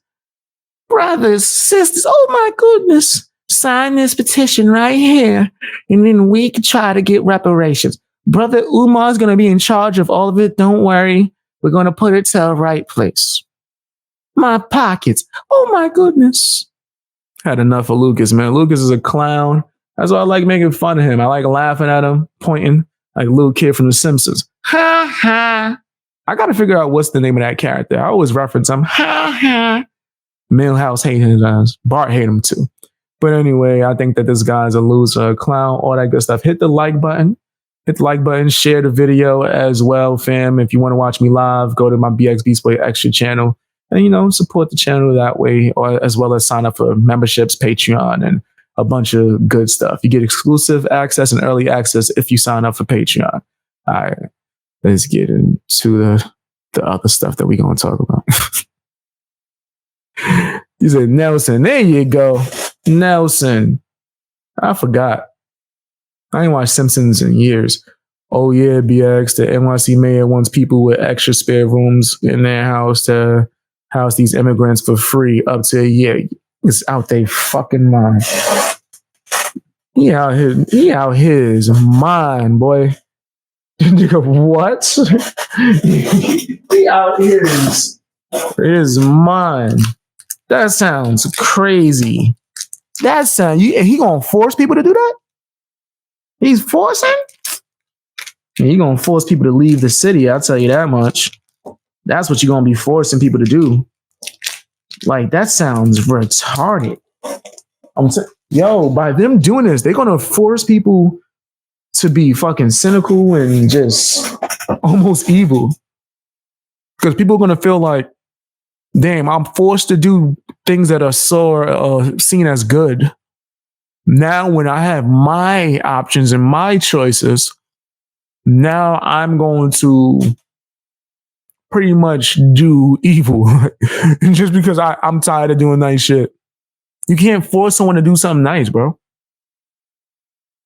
I'm telling you, it's going to cause bitterness. That's like when you tell a kid and you try to force him to let someone play with their toy. He going to hold that shit against that person. I promise you. It's going to come out. Whether it's on a playground and he just wilding out, or whether it comes out later on in life. Shit. You can't force me to do shit. When people try to tell me to do something or to say something or to speak a certain way, I do the extreme opposite. And to be honest, sometimes it's cost me, right? Especially in my career. Because I was just on my hard-headed stubborn shit. People was like, hey, you curse too much. Could you stop cursing in your videos? And I was like, fuck no. Get the fuck out of here. I said the fuck I want. Fuck out of here. But then what's that do? Get me demonetized. Right? So, which is not good. Right? Business-wise. So it's like, did I have to fucking curse 1,000 times or curse even more just to get a point across? No. Could have just ignored the fuck out of the person, which I started doing. Now when people like bark certain demands at me, if it gets too crazy, right, and I don't want to turn it into like content, I'll just ignore the fuck out of them. Like, people in my comment sections be doing that shit all the time. Stop pausing so much. Let the whole video play and then say your opinion in the last 30 seconds. Eat a fucking dick. Like, who do you think you talking to? These are the type of replies I'll be wanting to say, right? But I just keep it to myself. I'm like, whatever. Sometimes I'll type out the whole reply and then delete it. Like, all right. Glad I got that out. Glad I got that out. I'm not going to press send on this because it's unnecessary. Plus, it could be a misunderstanding and all that shit. So if I'm not planning on turning it into content, I'll ignore the fuck out of it.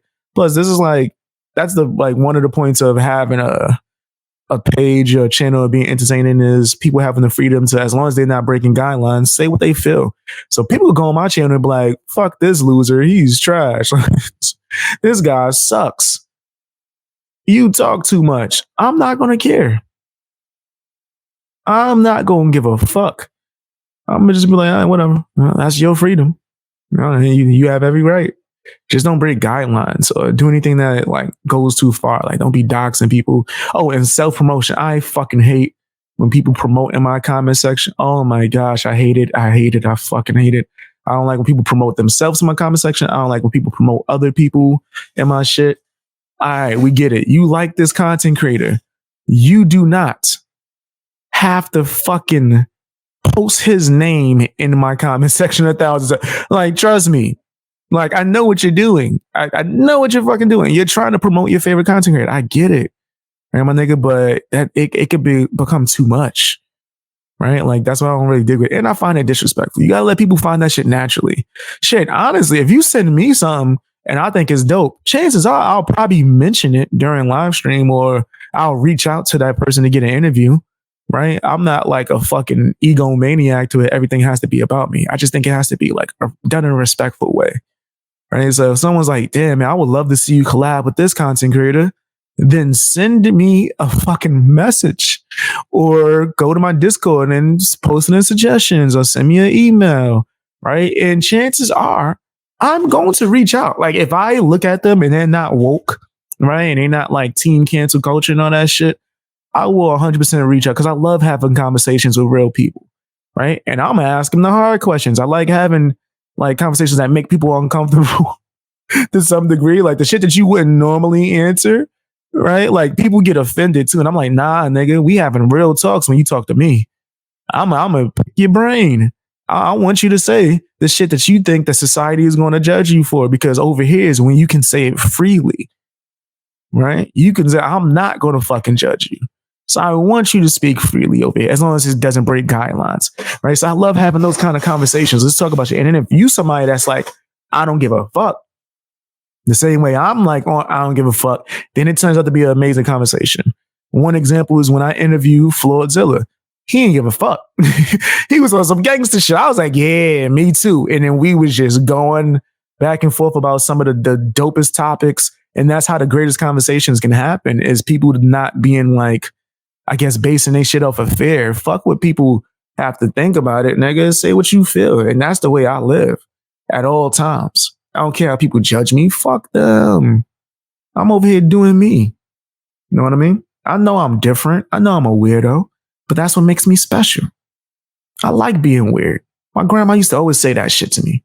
She used to always say that shit to me when I was a kid, right? When I'd be all upset because kids made fun of me for being weird. And she'd be like, who wants to be normal? For what? Nigga, watch. And she used to always say, when you get older, nigga, you gonna be special as fuck. And they gonna be looking at you just fucking like in awe, right? And that has become true to some degree. A lot of those people back in the day do hit me up saying how they're fans of me and watch me now, right? So, like, yeah, fuck that normal shit. I want to have normal conversations. As long as it fits in guidelines, let's be weird, nigga. As long as it fits in the guidelines, let's follow the rules of the platform, of course.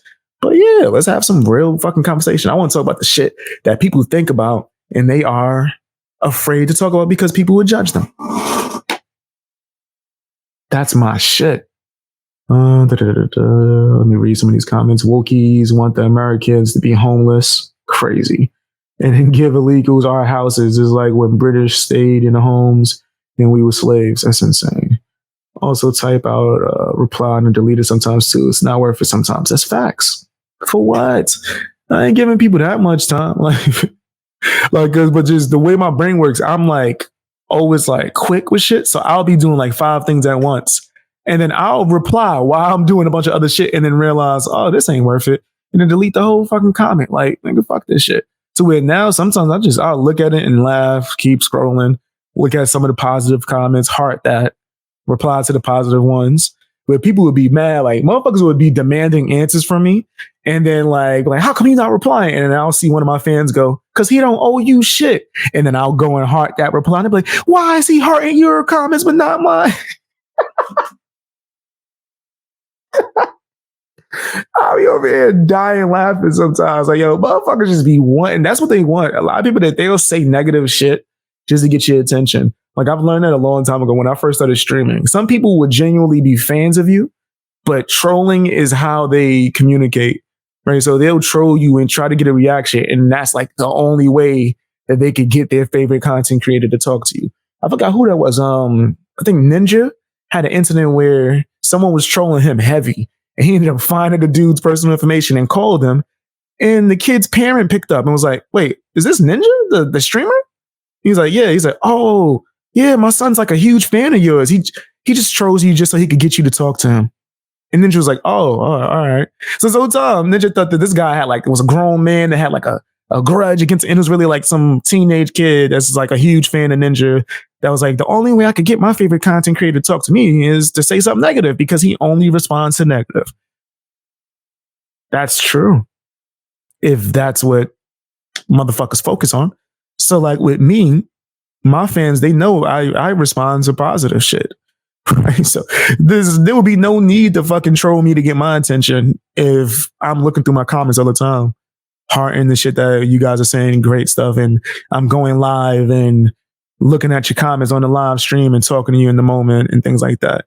right? Like I don't focus on negative shit.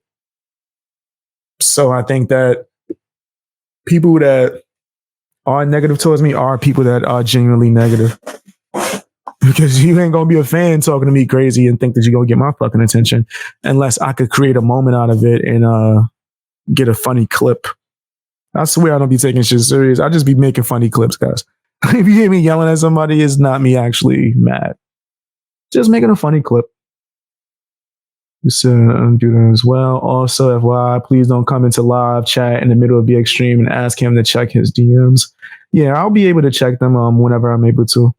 But thank you. Appreciate that.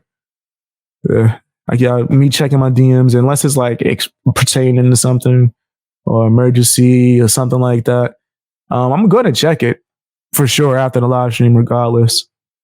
Gotta check all my DMs. Shit, I remember a time when I didn't even allow people to DM me.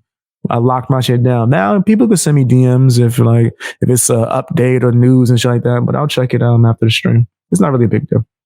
But thank you. I appreciate my moms for letting people know. BX, I was looking at an old comment section last night from like 3 years ago, and people were complaining about your response to their negative ass criticisms. What was your response? Suck on these nuts. That sound like me. Yo, fam, I used to just be looking through the comments and I wouldn't even be mad, but I'll say the funniest shit and people would be mad as fuck. Like they'll say some of the nastiest shit to me and I'll be like, man, eat a bag of dicks. They be like, you need to stop pausing so much. Nobody cares what you had to say. Pause these nuts. I can't believe he spoke to me like that. Man, shut up. So, I don't even be reply though, boy, man. I'm telling you, I'll say some funny shit and then I'll delete it. I won't even post it, right? I'll write it out and be like, oh, this is funny. Shit, one time I wrote some shit out that was so funny. I kept it for my stand-up routine. I copied that whole shit, deleted it from the comment, right? Never posted it in the comment and then put it in my little notes. Like, I could turn this into some funny ass shit. So that's what I did. I stay turning things into stand-up comedy nowadays. Conversations, all types of shit. I just be writing my ass off, trying to step my game up. So I was reading through the comment sections last night, just cracking the fuck up. Yo, that's facts. Sometimes, like, when I be looking through the comment sections, because I look through my shits, like, whether I'm, like, looking at an old video, I'm watching shit. I'm always trying to, like, improve on my craft, right? I want to be the best entertainer I can for you guys, right? So I'm looking at my older stuff to see how I can step my game up. And I'll be looking at the comments. For one, man, that shit is so heartwarming when I see some of you guys that's in the live chat now and y'all been rocking with me for fucking years, bro. I look at some of the comment section. I see y'all names, man. That shit really is heartwarming. I'm like, wow, man. Been people that been rocking with me since like forever, man. For years, they've been watching me and then supporting me. So that shit's awesome. Then I see some names that used to be familiar names that ain't really so familiar, that don't really come around no more, which is okay. Sometimes they don't come around in the comment section or live chat. People be busy. I do understand that. Shit, I get certain people where I always remember them. They'll pop up every few months. Hey, BX, I'm still watching you. Work just been hectic. Yo, I appreciate the fuck out of y'all. The fact that you took that second to even update, like, yo, man, you know I still rock with you, man. You know I'm thinking. I appreciate the fuck out of that because y'all know I read the comment sections on every channel. Right. So like I do appreciate that. So and I don't take it too harsh if people, you know, might have some shit going on with their life. Right. To where they don't come around like that. Right. Which is cool. Don't expect for me to be like remembering everything. You pop up 10 years after not being here, nigga, I might forget you. It's a good chance. I'm like, you look kind of familiar. I kind of remember you a little bit, nigga. Nah, it's going. Don't expect me to be fucking remembering anything if you disappear for years. You say honestly, you've grown and improved so much. Thank you, man. I really do appreciate that. I've been trying, man. Like I watched some of those old videos and be like, damn, my editing got 1,000 times better. My delivery is 1,000 times better.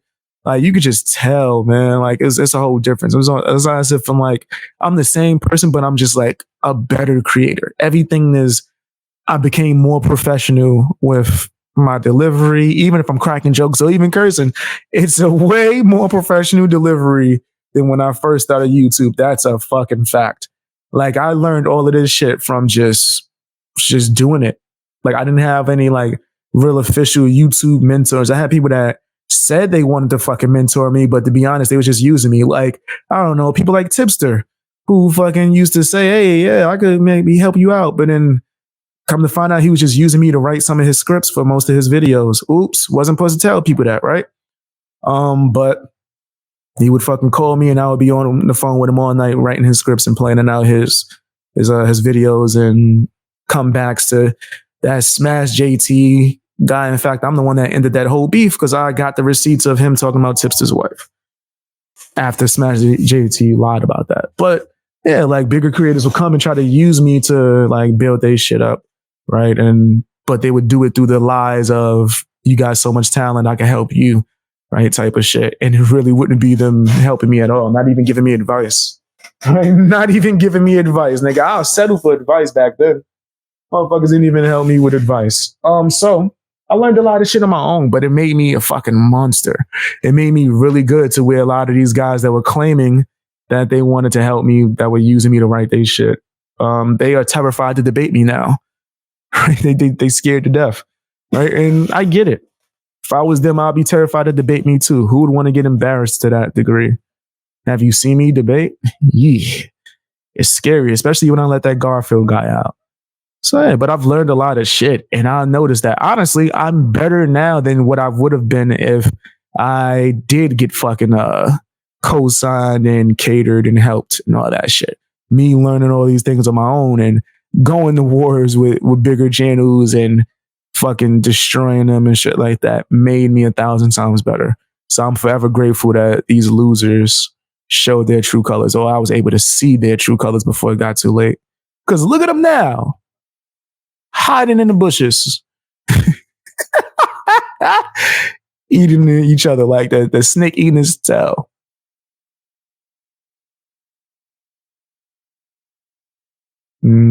F them.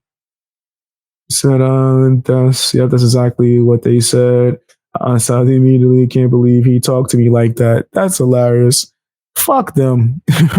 That's the thing. People think that they could talk to you any kind of way and you can't respond. It's like, I always make the basketball player analogy, right? Like you see a lot of these fans talking to the NBA players crazy. And then when an NBA player says something back to them, it's, no, do your job. You get paid for this. Like, that's so disgusting to me.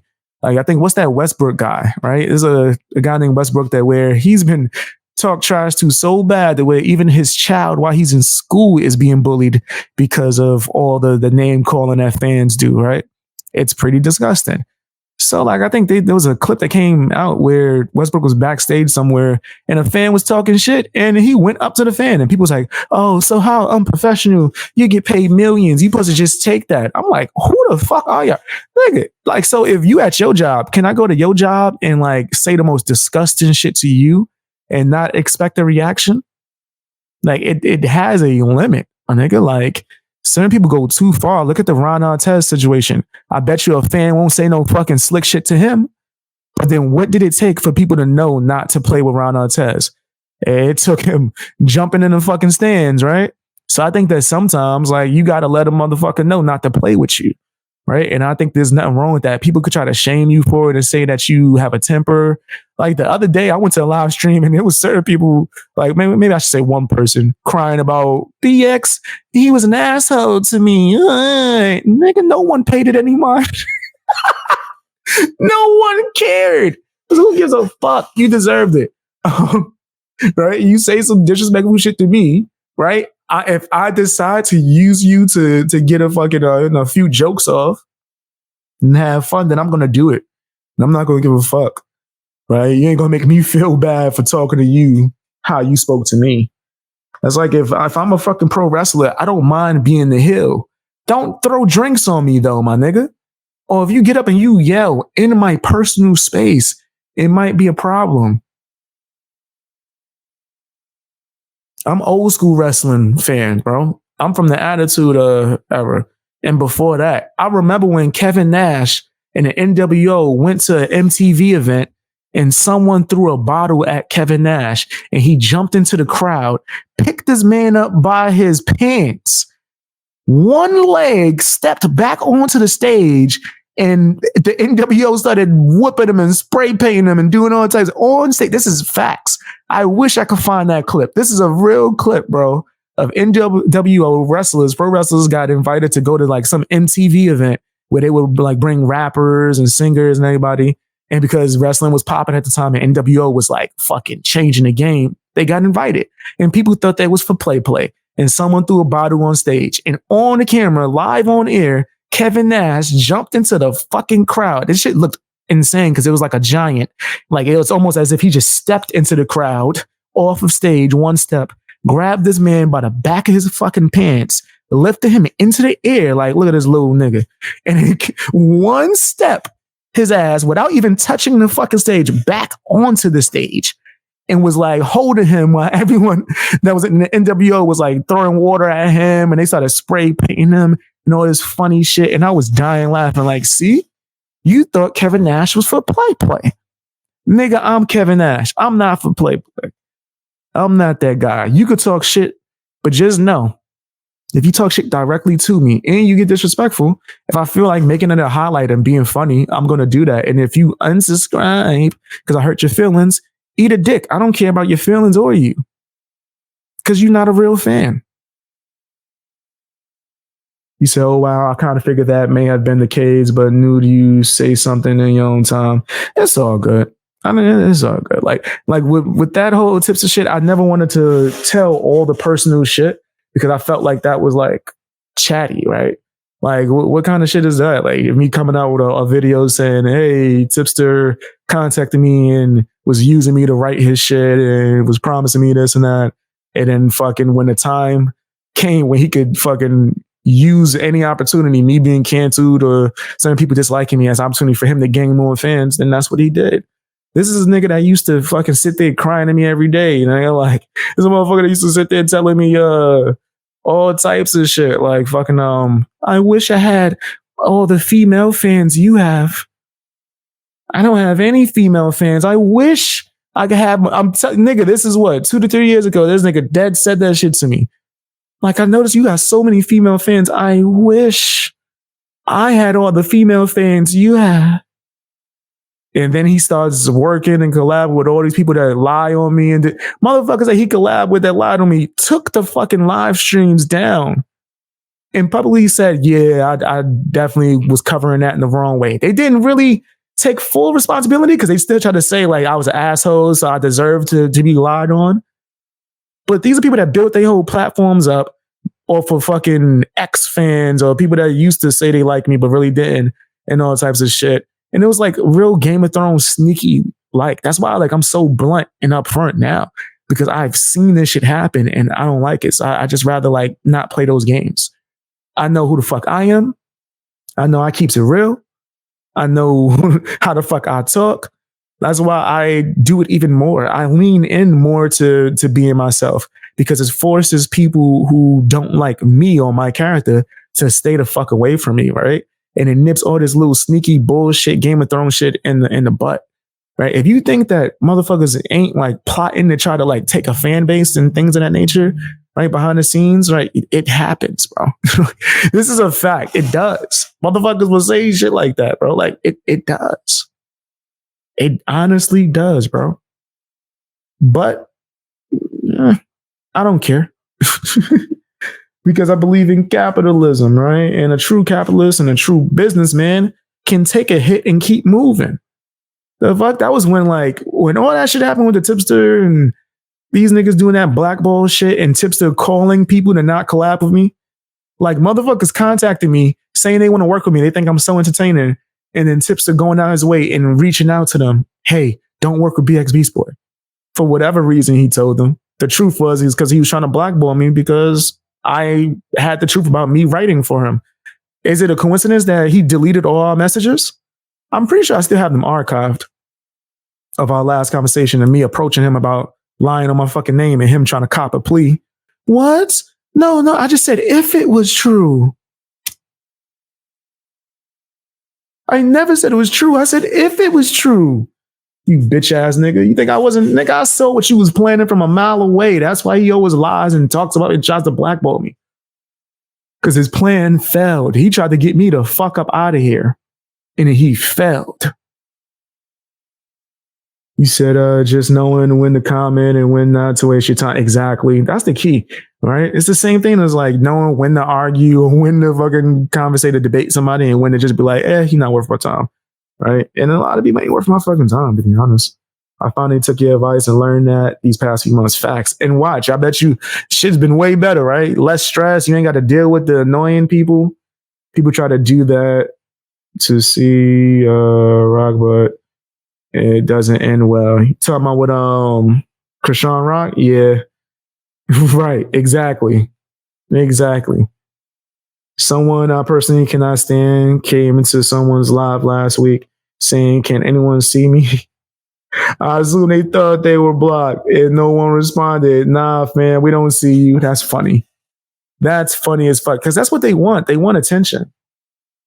They want you to come in there and be like, "Oh man, F you," but and go back and forth. They get off on that shit because they're not going to get your attention. Otherwise, if they can't get positive attention, they'll take negative attention, right? And my thing is now, at least bare minimum, have a name. Have a name, nigga. Like, I ain't gonna give nobody attention. They ain't got no name. Have a name. Let's do business. It's a business now.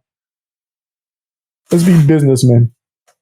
You want me to shit on you? You want to beef with BX Beast Boy? Have a name. I'm not going to make you known. I'm not going to. There's too many people that have quote unquote careers. Well, probably lack thereof because people realized that they had no talent. But that started a career off of my name. There's a plethora of people that have and then now are failures, right? Because they never had it. All right. See where that gets you. see where that gets you, nigga. Someone person can stand. Yes, they def do it. And one, not gonna give them attention. And two, I won't disrespect a creator's live chat doing back and forth. Yes. Yeah, that's facts. Family, that's so many times like I've been in creators live stream and someone will pop in that I know is disgusting or shady and they've been trying to like talk shit forever. Right? Like that happens all the time. And I literally will fucking ignore them. If I want to engage in the chat, I'm engaging on what I'm seeing on screen. To be honest, sometimes like I have a delayed response because I don't be fucking seeing that shit. Like I think I went to somebody's stream recently and I was like working out while I was on their stream. I had my Bluetooth headphones on. So I would type like random shit. Like I would run the computer and type something and then go back to working out. And then when I went back like the fourth time, I was like, oh shit, there's mad people saying hello to me. So I fucking had to like put hi and I tagged everyone that I could see, name that said hello off the top in that one message, right? And then posted it. All right. So sometimes you don't even see the shit. So it's like, yeah, like there's a bunch of times when I'm in a stream and somebody's either probably even trying to talk shit to me or nigga, nah, I don't know. If motherfucker ain't gonna do some shit where we could fucking call in and have it out right now type shit and you have a name and you're not just a nobody, then it's no point. People talk shit to me in comment sections all the time, especially people's fans. You know what I mean? Fucking live streams where people that the creator doesn't have a problem with me, but they have a fan base that they don't like me. Sometimes I'll come into call into panel and talk, and people would just be bashing me the whole fucking time. He's an asshole. He's horrible. And then you'll see some of my fans. What did he do? Either they'll block you or ignore the fucking question. Right. So I just ignore them. People can say whatever they want. Right. As long as it's like, if my fans know the real deal, it's cool. And I see my supporters like defending me in the comment sections. I see my supporters pressing people, questioning them. That's good shit. I like that. Keep that up. Question motherfuckers. Somebody say some shit about me, question that shit. You need answers, nigga, proof, evidence, receipts. That's going to get these lying ass losers to stop that shit. And actually it has. It has, right? It's worked. These fucking losers. Oh, that's a fucking somebody alarm going off. I know when you're in stream, more than likely you're doing 10 other things like editing and whatnot. So I don't take offense if you don't say hi back. Yeah, I'll be doing mad shit. Especially, yes, I definitely will edit while I'm watching somebody's live stream. I've done that. I'm fucking doing 1,000 things. I'm telling you, when people think I'm joking when I say I do 20-hour days. 20-hour days is a fucking minimum. A minimum, right? And then I'll have the occasional day where I'll get like a good 8 hours sleep. Usually it's like a good 2 hours. Like sometimes I'll go to sleep like at 4 in the morning, get up 6, and then motherfuckers come up like, EX is streaming at 6 in the fucking morning? Or sometimes I don't fucking go to sleep. And I'm like, let me knock out some more shit before I go to sleep. Let me do another live stream. Let's do some edits. And I'll just start doing mad shit. Just that's how my brain works. Right? If I didn't have to deal with a bunch of noise, nigga, I would literally be streaming 24. That's what I wanted to do. I don't think that I'm at that level where I can do that. But I wanted to fucking live stream for 24 hours. Like, I wanted to have it to where I could fucking take a break in my stream, right? I've seen certain creators do that to where they're streaming for a long period of time. I'll be like, all right, man, let me introduce this other creator for like a good 4 hours. I'll let them come in and then run the show for 4 or 5 hours or whatever. Maybe even have another person give them a slot on my show. And then I'll come back after I take a little break and then continue to stream. I would have fucking did that all day. I'll do that all day because that would give me time to, all right, let me go dip off and edit for like 4 hours real quick. Keep the stream rocking, keep entertaining everybody, come back. Because I would love to do that, man. I don't think I'm at that point, right? I don't think I'm at that point. So until then, like, I'm just going to stream as long as I can every day that I can, right? For my supporters and, help entertain you guys, have the edited content. Like, to be honest, maybe one day I'll get to a point where I'll get some assistance, right? To where I can get an editor or someone else to help out with background shit. But till then, nigga, I don't mind working my ass off. To be honest, I don't know if I would even trust the editor because I know how to edit. It's going to be real annoying to edit for me to some degree because I'm going to be checking you. Hey, there's too much dead air in this one spot. Can you cut that out? They're like, wait a minute, you heard that? The fuck? Wait, how the hell did you hear that? How did you catch that? Because I went over the video. Like, I think that's one of the strengths of doing certain things and have certain skills, right? Of my skill set, I can check anyone, like, and I've done it and people hate it, right? If I fucking have someone mixing my music or engineering, I can 100% say, yo, the EQ is off. You're supposed to like add a high EQ, not a low EQ to my type of voice. I already have a lot of bass in my voice. It's my high tone that you can't hear, right? So like, because I know frequencies and all that, these niggas will look at me like, first they'll be surprised that I know what the fuck I'm talking about. So they can't scam me. Then they're going to start getting annoyed because now I'm making them actually work, right? That's what they don't tell you. A lot of these motherfuckers that edit or fucking like, whether it's editing music or videos, they'll do a lazy job if they have a fucking like huge demand list, right? They got a client list and these niggas are bullshit. Right? That's not the type of shit I'm on. Because I know how I want my shit done, right? Shit, honestly, I think I even tried to start editing freelance, but then getting clients and finding like creators that are looking for an editor is not really that easy. That's like another job within itself. But I was willing to do that. Thumbnails too as well. Like a lot of the shit that I know how to do that I learned on my own, I can offer up as a service. So if they are up and coming like content creators that are like, damn, man, I want to do videos, but I'm not good at editing and I'm not good at this, I can do a pretty decent edit for you. Just don't expect no graphics. That is two different things, guys. Like me adding a graphic, like creating a graphic and doing that type of designing, it's its own skill, which I know a little bit about, but I'm not like I'm confident in my skill set in that. Not yet, but I will be. But yeah. When it comes to like regular basic editing, if there was an up and coming creator that wanted help or even a bigger content creator, I was like, hey, I'm looking for editors. I need someone who's going to be reliant and be able to handle that shit and take it seriously. I would do that shit part time. I wouldn't mind, right? To be honest, because I'm sufficient. What the fuck I do. So if I ever got to a point where I could like hire editors, then they probably going to hate me because I know the job so well. They not going to be able to bullshit me. Right? It's like, imagine like you worked at a restaurant for years and then eventually you became the boss or a supervisor and own that shit. When the employees are bullshitting, they're not going to be able to bullshit you. Another example I can give of that is when I used to do, when I worked in the mailroom, I became the mailroom supervisor for a little while. That was a weird job. It was crazy. Hated that shit.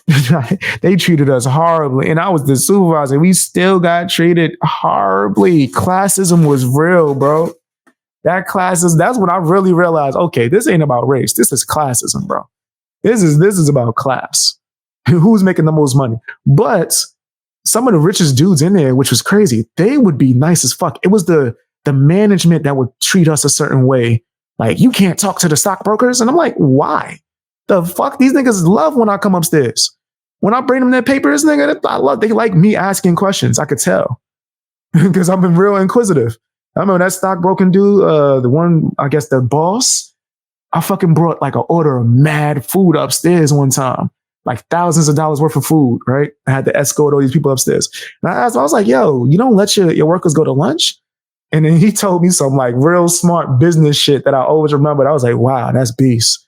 Right. So I enjoyed talking and like, I guess, just dealing with the business people there.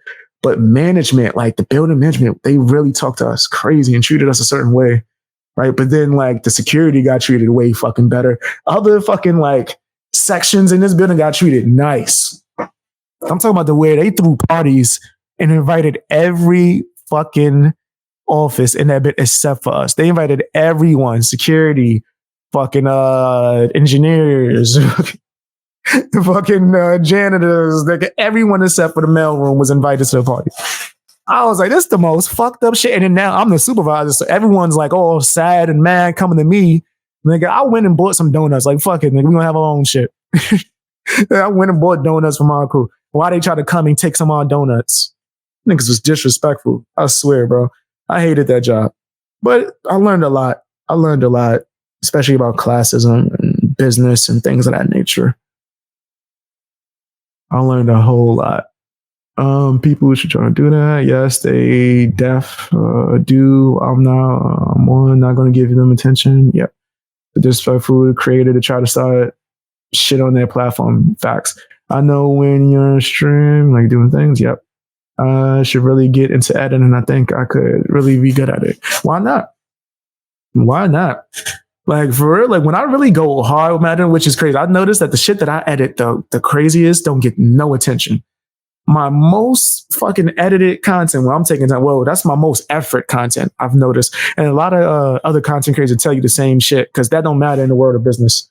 Niggas don't give a fuck how many hours you put on that shit, nigga, how much research you did, nigga. If they don't care about the subject, not that many people gonna see it. Some of my best fucking videos got almost no views, bro.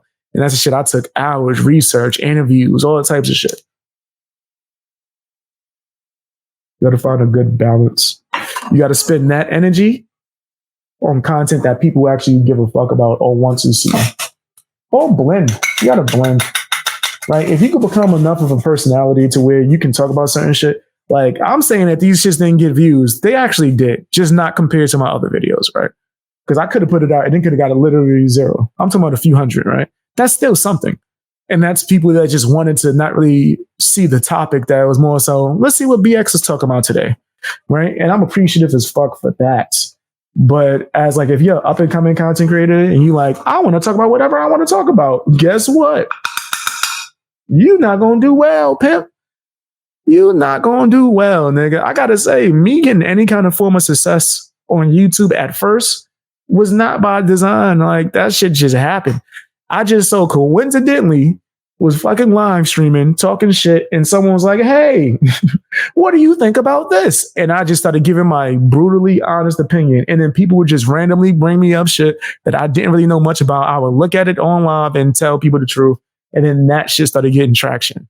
It wasn't really like me coming on here like, I'm going to plan this. I said I wanted to do the shit, but I didn't really have a plan at first. I just was like, I'm going to do it. Nigga, that's why I always tell people, nigga, don't make excuses. You don't have to sit there and have a bunch of equipment and just do the shit. And that's how I started YouTube. I was like, nigga, I'm going to do this shit. And I was like, the only thing I know I could do for sure is go live every day. I go live for hours, nigga, fuck it. And then in that, some people will pop up, hey, don't know who you are, but you came across my feed. What do you think about Onision? Who the fuck's Onision? Let me take a look. Oh, that shit is nasty. What do you think about this? What do you think about feminism? What do you think about, nigga? I just started wilding, nigga, like just telling the truth. Like, well, this is because I wasn't like really a YouTuber. I was a rapper that just liked to talk shit. Once I started noticing, oh shit, People give a fuck about my opinion. All right, now let me study my ass off. What I got to do? What I got to do to edit? I asked a few people for advice. A lot of people ignored me. Like maybe I would say 2 people gave me some solid advice based off of the videos I had. It was like, yo, this is what you should probably work on. Fix this and this and this and this. And that was RMP Kampachi and Pegasus. Who now? Pegasus got does he got millions of subs now? Pegasus is up there. Pegasus is like a big YouTuber now. Which tells you his information was solid. But that nigga he didn't like, it wasn't like he was like hands on. He just gave me like a good little paragraph of, looked at your content. You should work on this and this and this. And I was like, oh, thank you. And I think I never spoke to him again, right? Just never fucking reached out again and none of that shit. Yeah, he got 1 million subs now. At the time, he had like 20,000. And I was just like, oh, I like his content. Hey, can you take a look at my videos? Tell me what I got to work on? And that's what he did. He was like, yo, you got to work on this. Fix your sound. Blah, blah, blah. Boom. Like 3 sentences. I was good. I was like, all right, let me work on that. And I just did the research and got better at editing. And I was using a software that is not even made anymore. Like my first few videos were edited on a software called Windows Movie Maker, which they stopped making. I had to do some weird shit to be able to get the software because that was the only software I knew how to use movie-wise to at least some degree because I fucked with it when I was a little kid. I was like, I did a few edits on this bullshit that made no sense, but at least I know how to function in a little bit. And I went and did like 3 videos on that shit and was like, this is not good enough. So those are the videos I was sending posts to people. Hey, can I get your advice? I didn't ask for no fucking collabs. I didn't ask for no interviews. I didn't ask for a shout out. Hey, can you look at my shit? How can I improve? How can I get better? And only 2 creators actually looked at my shit and gave me some good criticism. Like, yo, actually, this sucks, nigga. You need to work on this. You can improve on this. And that nigga Pegasus and somebody named RMP Kampachi was the only 2 people that did that. Shout out to them because they didn't have to respond to that. Right. And that's why I always say, like, when people hit me up, up and coming creators hit me up, I never fucking get, can you give me advice?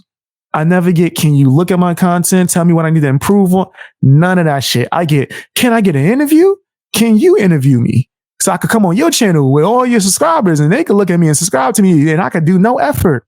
Like that's the type of hit-ups I get, right, from smaller content creators. Or can they interview me? And if you actually put in effort in your channel and you worked or whatever, yeah, sure. Anyone can interview me as long as you're not nasty and you have more than fucking 2 videos on your channel, right?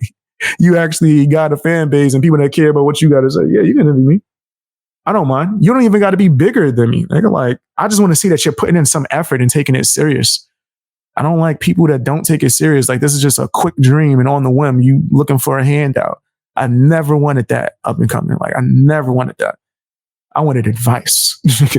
How can I get better, nigga? I know this shit trash. Because I suck, nigga. I'm a music guy, right? Like, I had years of experience in music. I worked hard as fuck to get good at music, skill wise, right? Production, editing, making beats, songwriting, even outside of myself as an artist, right? To where I was getting jobs at big studios, engineering and doing shit like that. So like, I know I got the skill in that, right? So for me to just take that leap and go, you know what? This music shit ain't working. I got some fans. They'll get it twisted. I had some fans. There was some people kind of feel bad because now those people probably wonder what the fuck happened to my music for years. Nigga, like, we used to like this BX Beast Boy guy that was underground. What happened to him? He started doing videos and shit and started doing music here and there. But if you want to check out my music, follow my Chad channel. That's the channel where I create music. Hate editing. Also admit that I'm lazy about it. A lot of people are. A lot of people, they don't want to take the time. Editing is not easy, right? You can develop shortcuts that make the process easier, but editing takes time, especially if you care about the product, right? And I care about the product, right? Like I do things to where now it makes editing easier because you do 1,000 reactions or 1,000 videos where you just talking to the camera, you'll get good enough to where you don't got to edit that much. That's just facts. It comes with just doing it over and over and over and over and over. Usually a person would have to like sit there and think of like, I'll give you an example right now, right? And people will look at this and not think much of it. But when you're a content creator, what I'm about to do is actually complicated as fuck to some degree, right? So some people want to do an intro, right? Say they're editing it, but like, okay, hi, today we're gonna. No, that's not gonna work. All right, so cut that part. How you doing, guys? We're gonna take a look at this video, and then they put the video. Nah, damn. All right, so let's cut right here, and then that's editing. And then you're gonna boom. All right, let's start the video now, guys.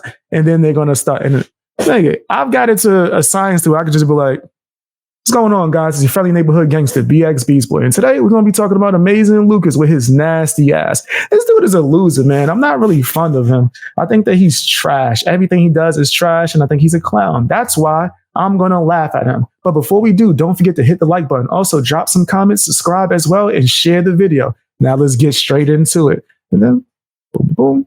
That's a video. Now, what I just did, nigga, that's not easy.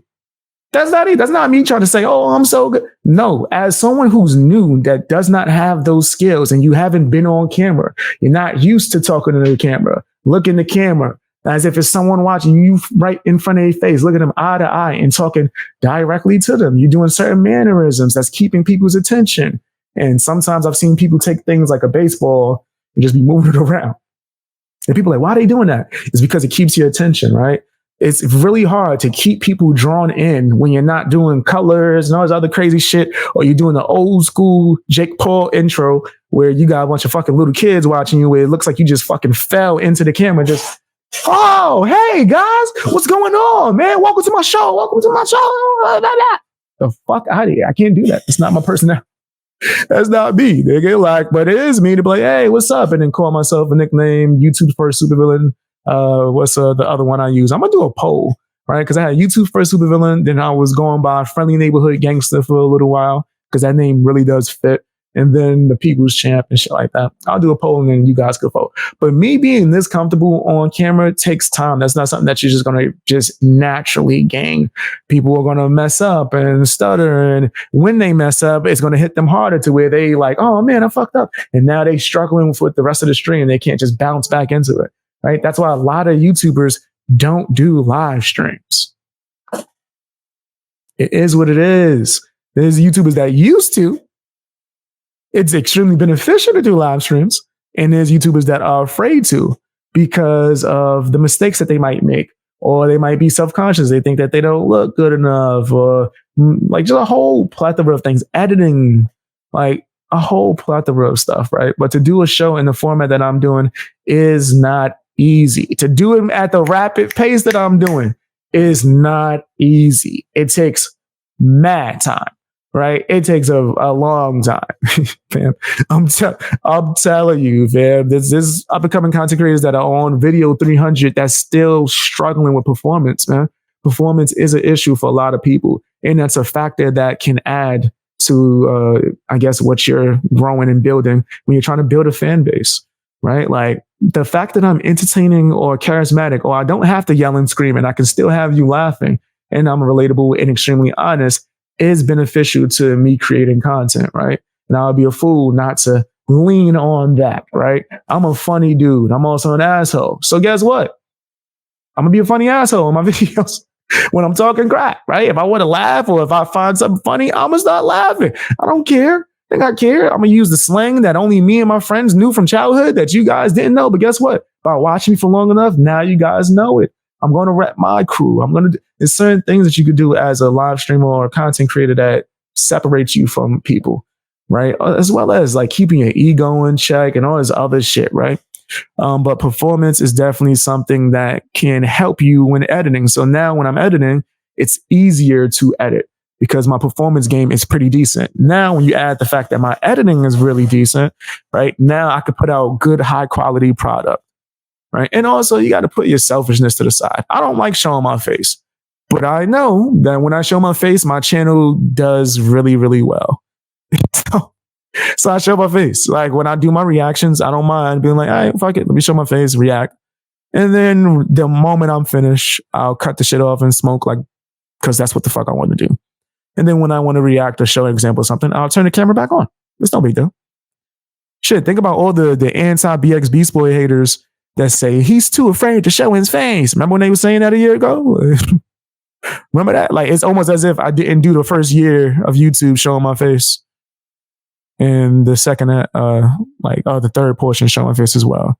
A motherfucker take 1 year off for showing his face and niggas act like he's scared. No, I just don't like it. It's just something since I was a little kid.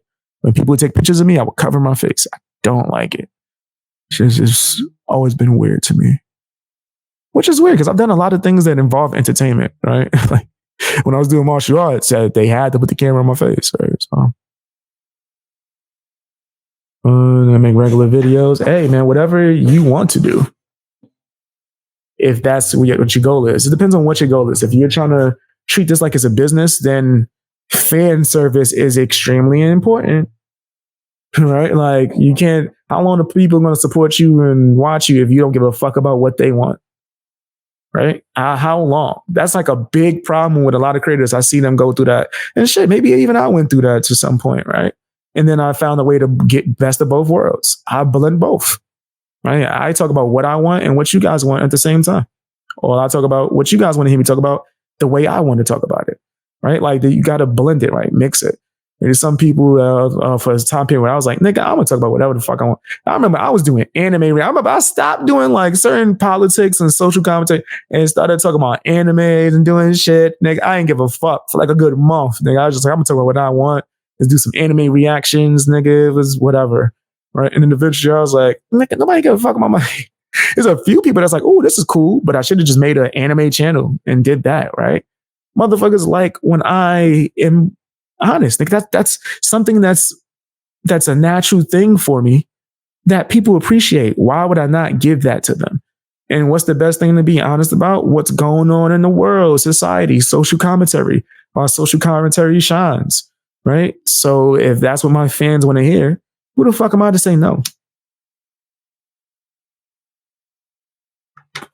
I'm going to talk about this shit regardless. That's what me and my brother talk about more than supposed to talk. When we talk to each other, we call each other. We talk about what's going on in the world. Yo, you seen this bullshit? Sometimes, yo, man, you seen what's been going on with just pearly things? Because we follow the red pill community. Because we're two people that followed the red pill in real life before YouTube. And was reading the books, and we knew who Rolo was, and we remember the TV show on MTV with the pickup artists. We was on that type of time. So we be really dissecting this shit like, yeah, this guy forgot his purpose. Yeah, he forgot what the red pill meant. Right? So we talk about shit. Like, why would I not? If my fans want to hear those type of conversations or hear me talk about, why would I not talk about that with my fans? It's stupid. That's dumb. Anyway. Dance with who brought you to the party and don't remember what got you to the party. Like, give a fuck about what you care about. You want to do a channel about video games, nigga? Then do a channel about video games. Don't turn your fucking channel into a video game channel if no one gave a fuck about that from the beginning, nigga. Like, I mean, you're going to have some supporters that just rock with you for who you are, of course. But there are people that can be fans of you and genuinely want to know what the fuck your opinion is of this. They could be fans of you for something, right? That exists. Right? I think that's a lot of people. That's when you got to take your ego and move that shit to the fucking side. Remove that shit. Like, nigga, if my purpose is to entertain my supporters and make them happy, right? And help them get through their day and make the harder times easier, why the fuck would I not want to react to that type of shit, like, and do those type of content and react to what my supporters would be like, hey, we would love to see your opinion on this. Why the fuck would I not do that? It makes no sense unless you just 100% selfish. And if that's what you are, then you're a dick and you don't care about your fucking fans. I, on the other hand, am extremely grateful for my fans. I'm forever fucking grateful. I remember a time when I was young and people didn't give a fuck about what I had to say. And now people care what I have to say. I'll make a whole fucking suggestion section. Yes, post them. Let's see what y'all want to see me look at. Okay, let's look at it. Like, that's how you're really supposed to do this shit. It's not like a fucking take situation. I always say that shit when we're talking in just relationships, right? Just like whether it's friendships, fucking dating, it should be mutually beneficial. in my relationships, if a chick mess with me, I know she's going to get certain things from me, right? Like emotional support, guidance, right? Masculinity, among other things. Some of that, that good stuff. You know what I'm talking about? I know I'm talking about leg up. Clockwork. What you talking about? I got this move called the tornado, man. When I get up, I'll be like that. I'll be like that. Right. But like, I can't show y'all too much because we on YouTube. But I'll be like that. We on YouTube. I can't show you too much. But I got a little. There's benefits to mess with me. It's not just one way, right? A chick that mess with me, it ain't her doing a bunch of shit for me, nigga. No, nigga. Because I know the value I bring and I know the things that I bring, right? My fucking emotional support is astonishing, nigga. Award winning. I could fucking coach an NBA team to the finals, my nigga. I'm amazing at leadership, nigga. So yeah, I bring value. Right? It's not one-sided. So it's the same thing with content creators, right? Like, nigga, it has to be, it's a mutually beneficial relationship between the two. Right? Like, you obviously, fans know when you don't give a fuck about them. They can tell. They can tell, man. And they gonna stop giving a fuck about you. So shit. I just gave some keys to the game just now. So hey, any up and coming content creators, if you listening to me, man, nigga, hear what the fuck I said. Yo fans without your fans. There is no you, nigga. Like, the you as an entertainer or whatever the fuck you call yourself, education or whatever the fuck you want to, without your fans, nigga, there's no you. Remember that shit. Remember that shit, nigga. What you talking about? I'm all about the fan gang. I say that shit all the time. Fan gang first. My supporters come first, bro. My real supporters. Performance is an issue to a lot of people. Look, that's funny. That was a good one. But yes, it is a issue. Entertainment wise and content creation wise. Yeah. That's facts. I just like to BS with friends, and if others watch, then you have different goals, right? So for you, right, I like to do a mixture of both. I have fun doing content, right? And I like the fact that this is my job. It's amazing. It's a blessing, right? So I do a combination of both. Like, I'm going to do things to I guess boost myself business wise, and that just means doing the right things as far as like tags and thumbnails. Because if I didn't give a fuck about that, I would just, in my job channels where I don't do thumbnails, because I don't give a fuck about it on that channel. I got the I don't give a fuck channels where I don't do any thumbnails and I just do the video and put it up. Just me ranting or talking or maybe even doing a reaction I just felt like doing. Right. But for the channels that are a business, right, I'm going to do the things to make sure it's a good package. Am I still being myself for either way? Yes. Right. For somebody like you, for what you're describing, you said that you're just in it for you to have like fun with your friends and if people watch, cool. Then you shouldn't be worried about none of that bullshit. Do what you want to do. If that's your own purpose, is just for you to have fun, right? It's comparable to you just playing whatever video game you like, then do whatever you want to do. Don't even worry about thumbnails. Don't worry about don't worry about tags. Don't worry about titles. Just start your shit up and play whatever games you want with your friends, and all your dreams gonna come true as far as having fun. If that's what your dream is, to have fun with your friends, fuck all the other shit, bro, because all the other shit is maybe going to muddy it up a little bit. If your focus is just having fun, then just do that. I'm different. I'm a weirdo. Entertaining my fans is fun to me. I like hearing that from you guys. When you guys tell me, hey, man, I was having a bad day, but watching your video, man, that shit helped me out. Nigga, yes. That's what the fuck I'm here for. That's my purpose. Yeah. Right? So I can blend the two. Right? Because that's like, I am at a point where my purpose is what matters. Right? It's my family, the Lord, and my purpose. And you guys fall into the purpose. Because my purpose is to help you guys out. I think a real man, that's all he needs. Purpose, family, the Lord. That's all you need, man. All you need. And also close friends and maybe even a loved one or a close relationship counts as family, right? You got like a girlfriend that you've been rocking with for a certain amount of time. She's considered family as well. Or boyfriend, whatever the hell you into. put those 3 things first, and I'll tell you.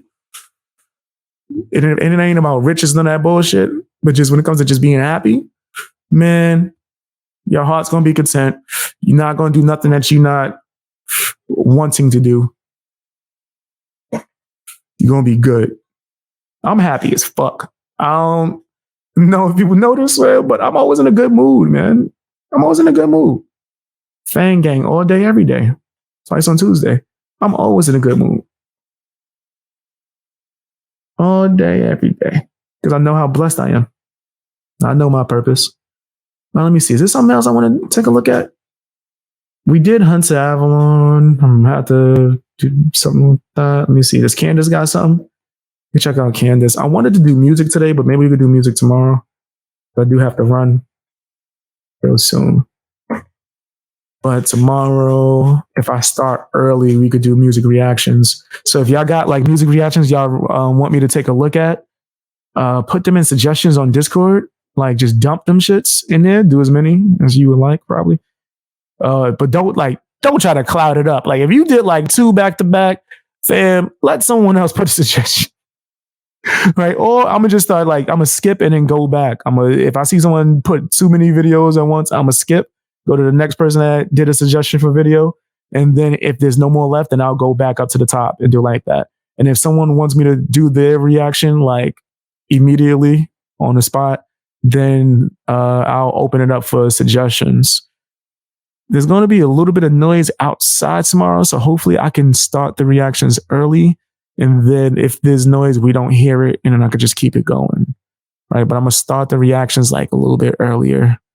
Right, a little bit earlier than normal, just so that people can have it. And then if there's no copyright, I'll leave the replay up.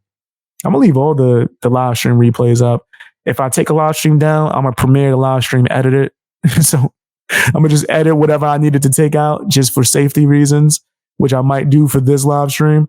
And then I'm going to re-upload it. I might re-upload this live stream today. I'm thinking about it.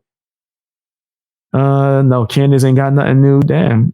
I know Black Conservative Perspective probably got something. Shout out to him, man. He's a dope channel. Damn,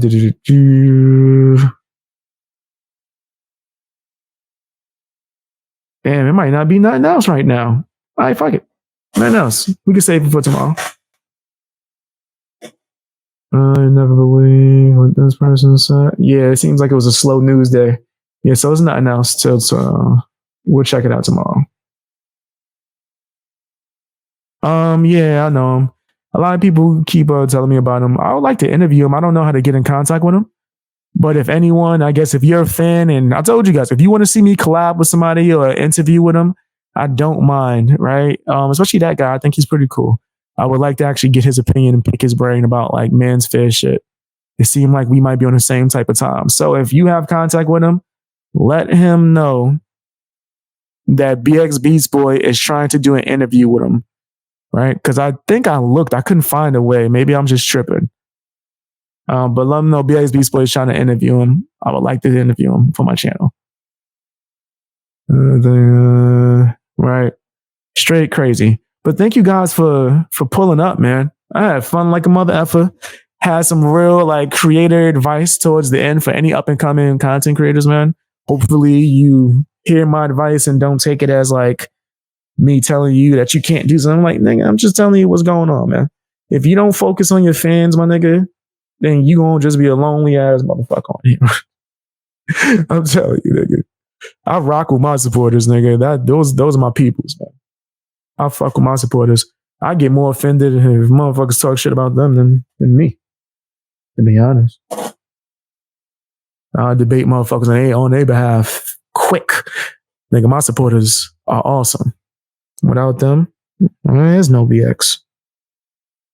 I'm just a guy from the Bronx that talks shit. Day-to-day life. The same way he talks on YouTube. Right? I'm well aware of that. It's Fang Gang all day. Know what I'm talking about? But I appreciate you guys, man. I'll catch y'all later. I'm going to stream tomorrow. If I have to re-upload this stream, check it out. Hit the like button, drop some comments if you can, just to support. Just because I might have to edit certain things out. Just to be safe. I got to make sure we good on here in these streets. Appreciate you guys, man. Follow me on Twitter. Follow me on Discord. You can join my free Discord. I have a private Discord that's only Patreon only. I think when we do watch parties, which we will start doing soon, I know I keep saying that, but I just got to get a bunch of other stuff in order. We're going to start doing watch parties soon. And I am going to start doing streams exclusively to Discord too as well. So make sure you're on Discord so you don't miss it. We be having some crazy unedited conversations on there. So come join. Follow me on Twitter, Instagram. Join my memberships if you're able to, or sign up for my Patreon. Helps out the channel a lot. And you get early and exclusive access to stuff that you won't have access to at all, or just early. Appreciate you guys, man. Fang Gang out. Watch more videos. Go to my main channel, watch some videos. I had a video drop while we was streaming. Go and check that out on my main channel. I appreciate you guys. See you later. Fang Gang out. Best supporters in the fucking game, hands down.